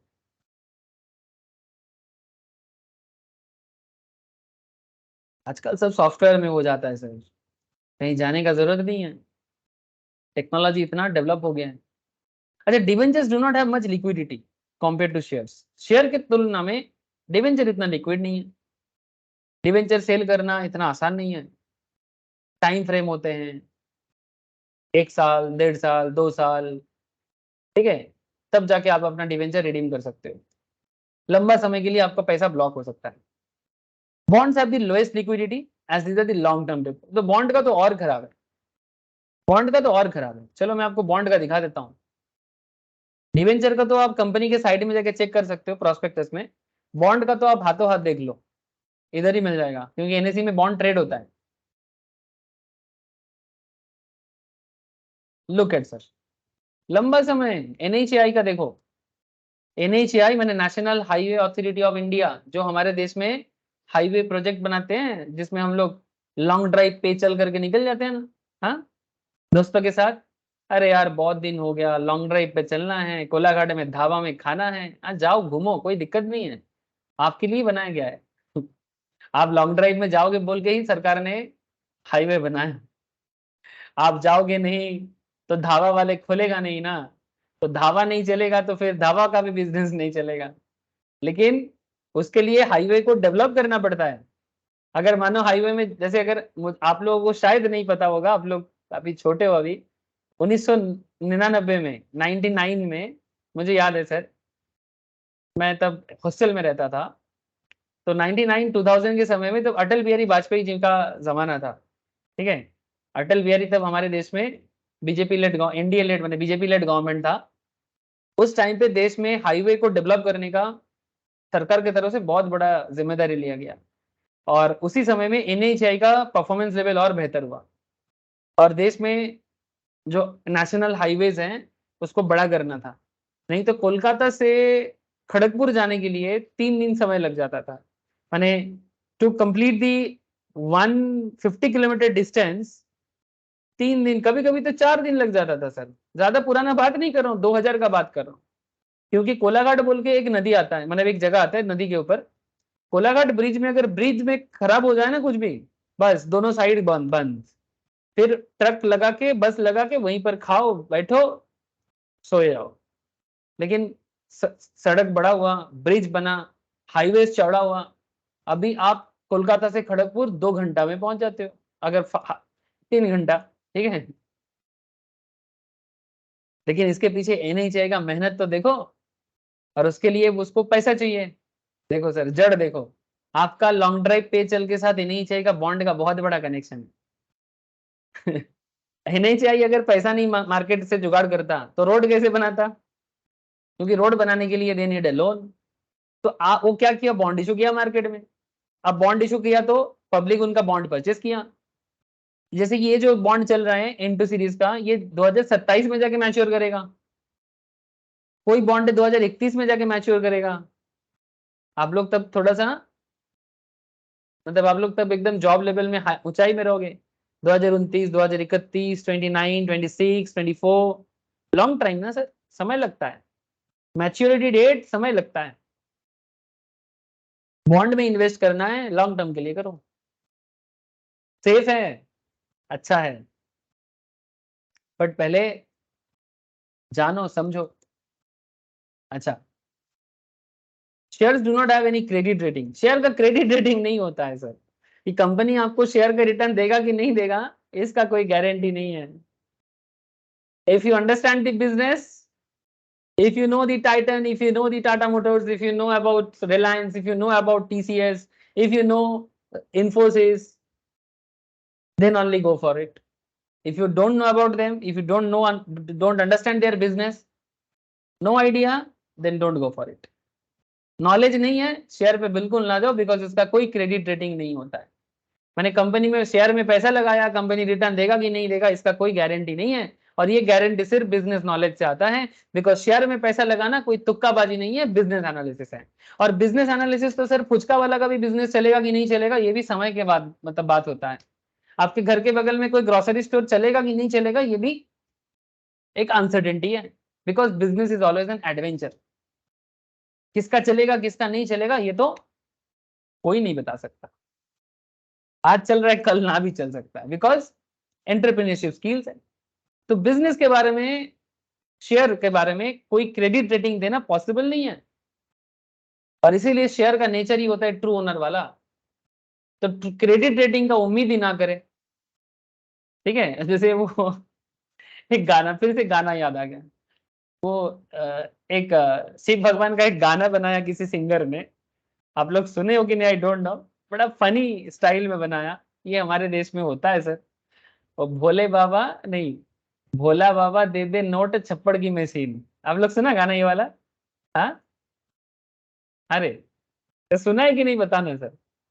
भोला बाबा दे दे नोट छप्पड़ की मशीन, ये यूट्यूब में वायरल होता है, मैं यूट्यूब से सुना। किसी ने नहीं सुना? हाँ, अगर नहीं सुना है तो सुन लेना सर आज, ठीक है। ये नॉर्थ इंडिया में बहुत चल रहा है गाना, बिहार साइड में बहुत ज्यादा। बोले भोला बाबा दे दे नोट भोला बाबा मैंने शिव जी को बोल रहे हैं, ठीक है। ऐसे अभी सावन का महीना चल रहा है, सब शिव जी के ऊपर पानी चढ़ाते हैं और कुछ मांगते हैं बाबा से कि बाबा ये दे दो, बाबा वो दे दो, सबका पूरा करते हैं बाबा, ठीक है। सब मान्यता है सर, दिल का इच्छा है। तो भोला बाबा दे दे नोट छप्पड़ की मशीन। द नोट नोट छपने का मशीन कहाँ है? शेयर मार्केट में है। हाँ सर बिल्कुल है, 100% है, लेकिन नॉलेज के साथ देख सकते हैं आप 6 महीने में क्या होता है। तो व्हाट इज द पॉइंट? लेकिन क्रेडिट रेटिंग का उम्मीद ना करें। ऐसा ना सोचे कि कभी क्रिसिल आएगा और टाइटन के बारे में कुछ बोलेगा कि ये कंपनी अच्छा है, आप पैसा डाल सकते हो। नहीं, सब इंडिविजुअल स्किल पे डिपेंड करता है। Debentures receive credit rating from credit rating agencies after review. Bonds are reviewed periodically and give credit rating by credit rating agencies. तो डिवेंचर के भी क्रेडिट रेटिंग होता है, बॉन्ड का भी क्रेडिट रेटिंग होता है, ठीक है। लेकिन शेयर का कोई क्रेडिट रेटिंग नहीं होता है। क्यों है वो भी मैंने बताया आपको, ठीक है। बस गाना याद रख लेना, भोला बाबा दे दे नोट चप्पड़ की मशीन, मैंने नोट छापने का मशीन दे दे भोला बाबा, बस और कुछ नहीं चाहिए। जिंदगी एकदम set. What are the similarities between shares and debenture? Share और डिवेंचर में क्या सिमिलरिटीज है? Despite some significant difference between shares and debenture, there are some striking similarities among them. Both shares and debentures are investment options. ये तो पता लग ही गया। While they vary significantly in nature from each other, public কি issue করা हाँ দুটোই public के इशू करा जाए। हाँ very good sir, very good, ठीक है। थोड़ा बहुत सिमिलरिटीज हैं, जैसे कि companies use both to raise funds. Company share का भी इशू करते हैं, बॉन्ड का डिवेंचर का भी इशू करते हैं फंड रेज करने के। Shares and debentures can be public. Shares and debenture holders are company investors. Both options are tradable on exchange. मैं आपको दोनों दिखाया। शेयर तो दिखता ही है, शेयर तो दिखता ही है। आप बॉन्ड भी देख लिए इसी के साइड में, और ट्रेड होता है, इसका प्रमाण भी दिया मैंने, ऐसा थोड़ी है हवा में बोला। ये देखो, ये क्या है, लास्ट ट्रेडेड प्राइस 1000 का था फेस वैल्यू, अभी 1163 में चल रहा है। क्यों? अरे भाई डिमांड है इसका। वही सब नोट छप्पड़ की मशीन ढूंढ रहा है जिसमें नोट बनेगा। बनता है सर, मजाक नहीं है, बनता है। नॉलेज नॉलेज चाहिए, बस ज्ञानी बनो। फिर भोला बाबा एकदम कर दे बारिश, तो बारिश कर दे पैसे की, मैं तेरा हो जाऊं। माने किसका हो जाएंगे सर? पता नहीं किसका हो जाएंगे। जब पैसा हो जाता है इंसान का, इंसान पैसा का हो जाता है इंसान और किसी का नहीं होता। यही है ना सर, जब इंसान जब पैसे के पहले सब अपना है, पैसा हो जाए हम सिर्फ पैसे का है। मैंने ये कॉमन नेचर देखने को मिलता है सर। मोरल बात ना करे, अच्छा लग रहा है कितना पैसा पैसा बात हो रहा है, मोरालिटी बात आता है ना, सब बेकार लगता है। डोंट गिव मोरल भाषण, ठीक है सर। अच्छा, what are the debentures and bonds? Debentures and bond with examples. अरे वाह, एग्जांपल, चलो। Debentures are basically medium or long-term instrument that corporate or government companies issue to raise capital. The capital is usually required for long-term capital demanding projects. अभी समझाया रे बाबा, long drive पे चल बोल के, कोलाघाट के ढाबा में जाके, वहां पर एक ढाबा है, क्या ढाबा है, मैं कभी उस ढाबे में खाया नहीं, बट इच्छा है एक बार खाने का, शेरे पंजाब। आजकल कोलकाता में भी हो गया है, बट कोलाघाट वाला शेरे पंजाब बड़ा फेमस माना जाता है। एक और उलूबेड़िया के सामने एक है सर, वो सब हाईवे में जिन लोग जाते हैं, रंग दे बसंती बोल के एक ढाबा है, चलो आप लोग चले जाना सर। मैं कभी मैं थोड़ा बिना नाम वाला ढाबा में जाता हूँ जिसका नाम नहीं है। ऐसे एक मार्केट है सर उसका नाम है देवलिया मार्केट बोल के, कोलाघाट के बाद पड़ता है, वहां पर एक चॉप का दुकान है, उसका नाम है लालू चॉप। जब जब भी हाईवे के थ्रू से जाते हैं तो लालू का चॉप खाते हैं। हाँ सर, बड़ा फेमस है। आप लोग भी जब कभी by road toward Digha, Kharagpur, जिधर भी जाओगे, कोलाघाट क्रॉस करोगे, नदी क्रॉस करोगे, फिर आपको देवलिया बाजार मिलेगा, और देवलिया बाजार में लालू चॉप खा लेना, वैरायटीज ऑफ चॉप मिलता है। आजकल रंग दे खराब हो, বাসন্তী ধাবা স্যার আসানসোলেও আছে। आसनसोल में तो होगा बाबा, तेरा आसनसोल बहुत बड़ा है, आसनसोल के बारे में तो ना बोल। मेरे को आसनसोल का इतना नॉलेज नहीं है, नहीं तो मैं आसनसोल का भी एग्जांपल दे देता। ठीक है ऋषभ, एक बार आसनसोल जाएंगे तो मेरे को घुमाना, हाँ आसनसोल। ऐसे ऋषभ पापा मेरे को बोलते हैं आसनसोल जाने के, मतलब कई बार बुलाए, जब भी तेरा पापा कहीं पर भी जाते हैं, नागपुर भी बुलाया मेरे को, आसनसोल तो बहुत बार बोलते हैं कि सर आना आसनसोल हम लोग इधर पे।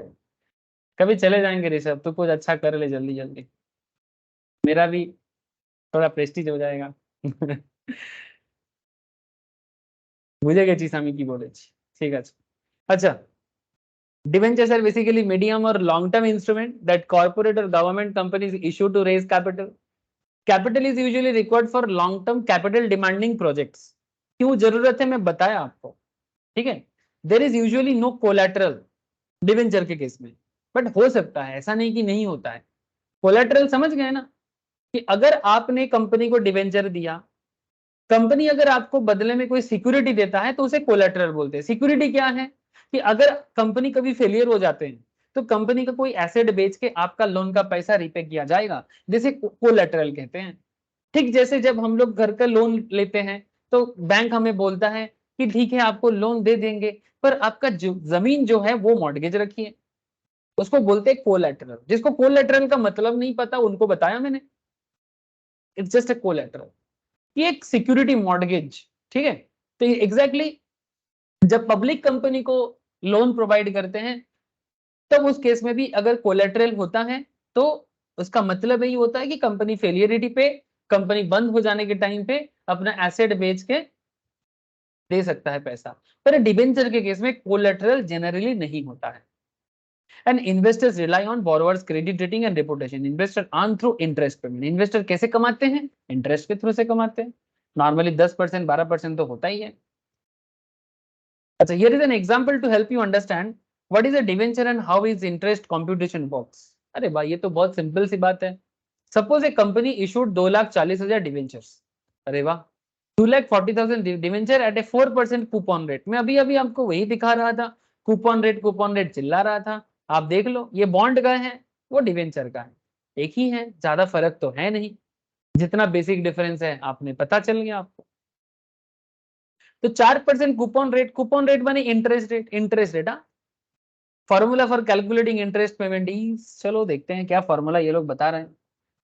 इंटरेस्ट पेमेंट, इंटरेस्ट रेट का क्या बताया, डेब्ट अमाउंट 4% है, तो 2,40,000 का 4% कर लो ना हिसाब, कितना होता है 9,600, करके देखो तो क्या आता है। बॉन्ड्स आर डेब्ट instrument issued by borrowers such as corporate और government companies to raise capital. Bonds are known as fixed income security. हाँ sir, as they pay their holder a fixed sum for predetermined period at regular intervals. How bond work? Suppose we purchased a bond of rupees 500 with a maturity term of 2 years.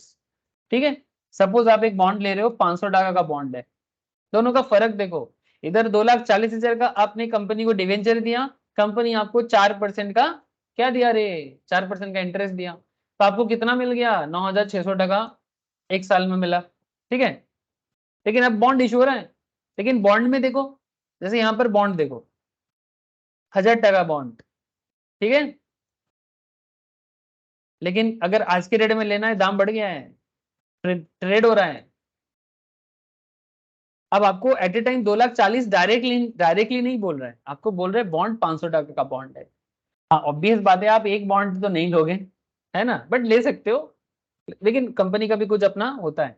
तो suppose you purchase the bond और rupees 500 with maturity of 2 years at 4% interest coupon rate. Company make semi annual payment and issued a bond on 1 March 2022। Semi annual माने half yearly, semi annual माने half yearly. Bond holders will receive a payment on 1 September। अगर मार्च में issue किया है तो सितंबर में interest मिलेगा, अगर मार्च में इशू किया है तो सितंबर में इंटरेस्ट मिलेगा, ठीक है। 1 March 2023 को मिलेगा, ठीक है, 1 September को मिलेगा, फिर 1 March को मिलेगा, फिर 1 September 2023 को मिलेगा, फिर 1 March 2024 को मिलेगा। इस तरह का आपको रेगुलर इंटरवल में मिलता जाएगा, ऐसे बॉन्ड का हिसाब होता है। तो देखो जब 1 September को इशू कर रहे हैं, सॉरी 1 March को, तो 1 March से सितंबर 6 महीने का हिसाब हो जाएगा। आपको एनुअली मिलता है 4%, बट हाफ ईयरली में डिवाइडेड बाई 2 हो जाएगा, है ना, क्योंकि साल में 2 बार मिलेगा, तो 4% को डिवाइड कर देगा। इसका बेटर अंडरस्टैंडिंग आप लोग जब टाइम वैल्यू ऑफ मनी करोगे ना, ऐसे जो लोग मैम के पास फाउंडेशन लेवल में सीए फाउंडेशन या फिर सीएमए फाउंडेशन पढ़ाई किया है, उनको मैम के पास पढ़ने का मौका मिला होगा, क्योंकि मैम अकाउंट्स में सिखाते हैं। और जो लोग मेरे पास फाइनेंस पढ़ते हैं उनको मैं फाइनेंस में सिखाता हूँ टाइम वैल्यू ऑफ मनी, या फिर आप अगर जानते हो तो बढ़िया है, ठीक है, क्योंकि ये सब कंपाउंडिंग डिस्काउंटिंग सम्स में सिखाया जाता है। तो जब हाफ ईयरली इंटरेस्ट रेट होता है तो 4% को एनुअली, मतलब 4% एनुअली, उसको 2 बार में डिवाइड कर देंगे, तो इफेक्टिव रेट थोड़ा ज्यादा हो जाता है। तो इधर आपको 500 टका का 4% डिवाइडेड बाई 2 तो 10 टका हो जाएगा, ऐसे तो 20 होता है बट 10 हो जाएगा। 4% 2 फॉर सेमी एनुअल पेमेंट, ये दो किस लिए है, क्योंकि सेमी एनुअल है, ठीक है। 1 March को आपको फिर से मिलेगा, तो साल में एक्चुअली आपको दो बार 10-10 टका करके मिल जाएगा। ये थोड़ा ज्यादा मिलता है रे, ये 10-10 दिखा रहा है ना, ये और इससे ज्यादा होता है, क्योंकि कंपाउंडिंग होता है ना। तो ये जो 10 टका इधर मिला है ना, ये 500 के साथ ऐड हो जाएगा, फिर 510 के ऊपर मिलता है, तो आपका ऑटोमेटिकली ना एक्स्ट्रा अमाउंट हो जाता है। ये टाइम वैल्यू ऑफ मनी सिखाने के टाइम पे बता दूंगा सर, या फिर जो लोग फाइनेंस का क्लास करते हो वहां सीखने को मिल जाएगा। 1 March को अगेन 10 टका, फिर सितंबर को फिर से 10 टका, फिर 1 March 2024 को फिर से, इस तरह से क्या होता जाएगा, लास्ट पेमेंट जब होगा प्रिंसिपल के साथ ऐड करके 10 टका आपको दे दिया जाएगा। सिंपल है, ठीक है। अब आप अगर एक बॉन्ड खरीदोगे तो एक के हिसाब से होगा, 1000 बॉन्ड खरीदोगे तो 1000 के हिसाब से होगा। लेकिन डिवेंचर को वैसा नहीं था, डिवेंचर एक लॉट में होता है। आई थिंक आपको समझ में आया सर, बॉन्ड डिवेंचर का बेसिक फर्क। अरे डिवेंचर से टाइप ऑफ बॉन्ड, बड़ा क्वेश्चन है, क्या डिवेंचर एक टाइप ऑफ बॉन्ड है? Yes, debentures are a type of bond. Any unsecured bond without any collateral is a debenture. Any unsecured bond without any collateral is a debenture. माने एक debenture bond हो सकता है अगर वो unsecured है। As there are no collateral, investor investing in debentures primarily rely on borrowers' reputations and creditworthiness as per the credit rating of for assurance. Public and private companies frequently issue debentures to raise funds for their needs. In that sense, all bonds cannot be debentures, but all debentures are bonds. All bonds cannot be debentures, but all debentures can be bond. अगर वो debenture है तो bond तो वो है ही, ठीक है, समझ गए होंगे। Why are debenture better than shares? Question है, डिवेंचर शेयर से बेटर क्यों माना जाता है? क्योंकि डिवेंचर का जो रिटर्न है वो पाने का चांसेस ऑलवेज फिक्स है। Share and debenture both have their share of benefit and drawbacks, which one can be a better investment option? ये totally investor to investor depend करता है, किसका क्या सोच है। मुझे पूछोगे तो मैं शेयर को पसंद करूंगा, कोई बुजुर्ग इंसान होंगे 50-55 साल के, उनको शायद डिवेंचर पसंद होगा। क्यों? क्योंकि उनको ना रिस्क लेना इतना अच्छा नहीं लगता, उनको इतना पढ़ने का टाइम नहीं है, या फिर they don't like to take risk, हो सकता है। बट हाँ ऐसा नहीं है, बुजुर्ग माने सारे बुजुर्ग इंसान माने बुजुर्ग माने एजेड पर्सन, ऐसा नहीं कि सारे एजेड लोग रिस्क टेकर नहीं होते, वेरी फ्यू एग्जाम्पल एक्सेप्शनल्स भी होते हैं। शेयर का सुविधा क्या है? बेटर लिक्विडिटी, जब चाहो खरीदो जब चाहो बेचो। हायर रिटर्न का चांसेस है, but on the other hand debentures considered a safer investment Avenue, पैसा डूबने का चांसेस बहुत कम है, इनकम इंटरेस्ट के तौर पे मिलता है और सेफ है और पहले मिलता है, शेयर का कोई ठिकाना नहीं है। Notably a company has to pay interest on debenture before it can pay dividend.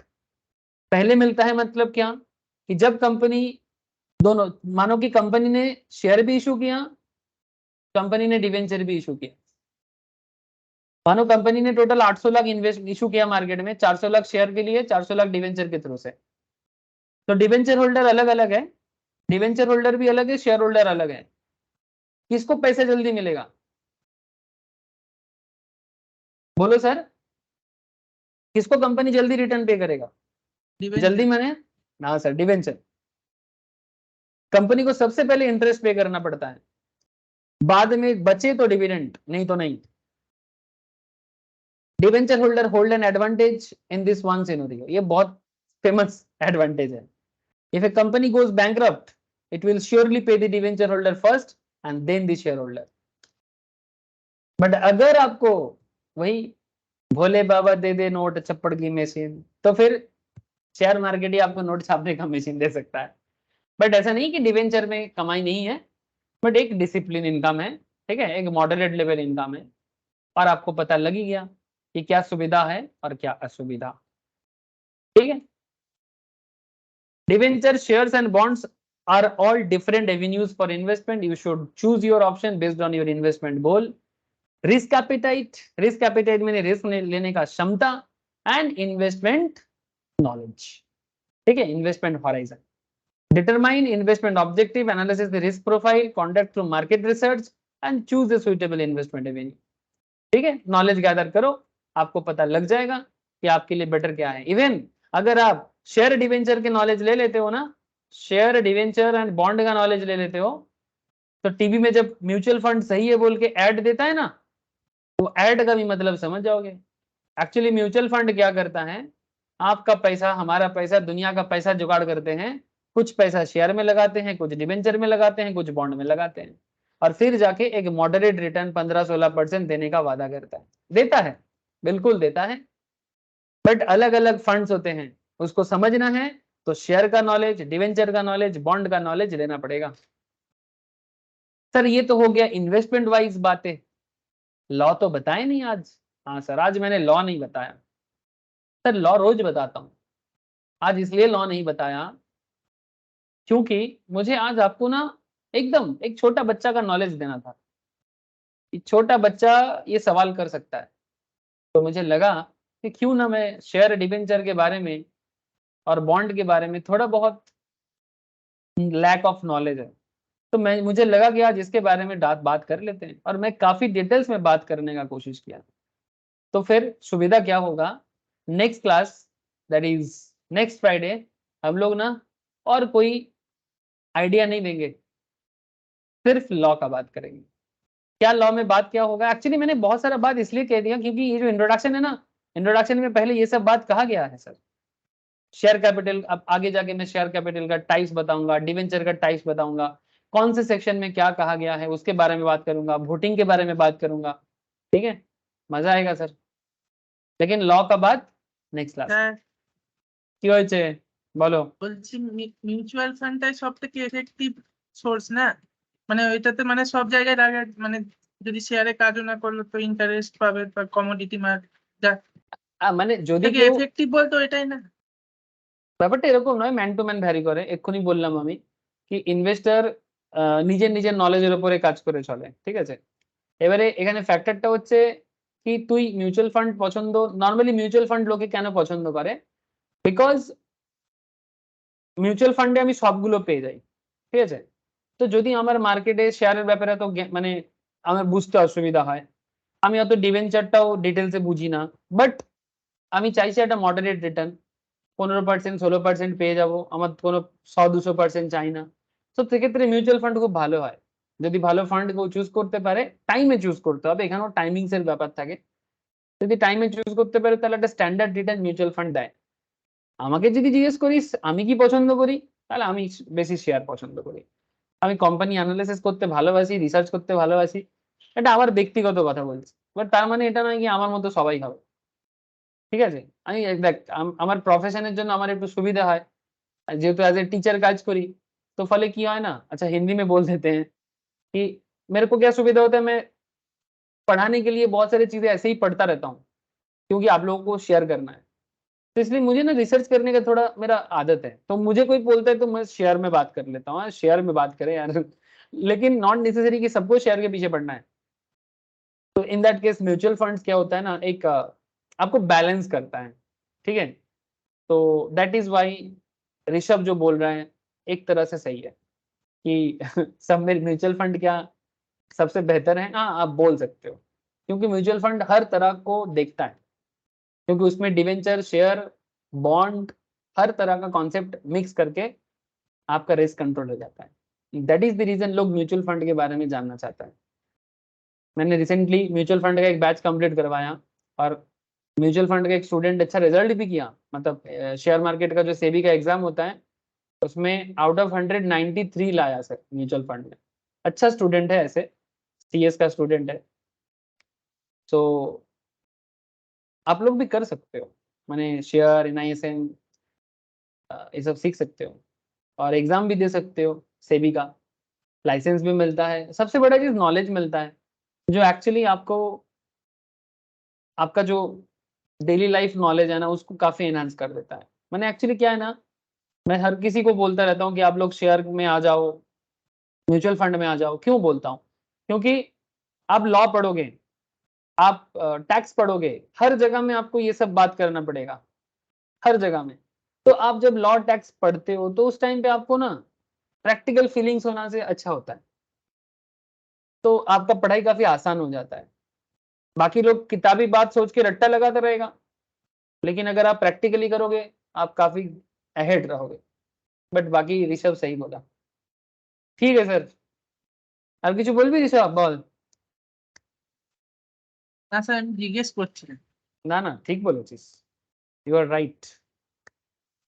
Okay sir, ये शॉर्ट नोट्स मैं शेयर कर दूंगा, एक बार घर पे गो थ्रू कर लेना, ठीक है? और नेक्स्ट क्लास में लीगल पार्ट चर्चा करेंगे। ओके, अयन, सनन, कोनिका, नील, প্রিয়া, বোঝা গেছে? সবাই বুঝতে পেরেছে ক্লাস আজকের? Yes, sir. Yes, sir. Yes. ঠিক আছে, তাহলে Thank you, নেক্সট sir. ক্লাসে। Okay, thank you sir, good night. Good night, sir. Good night sir, good night. Good night, sir. Bye sir. Yes bye sir, good night. Thank you. Thank you sir. Thank you, sir. Thank you sir.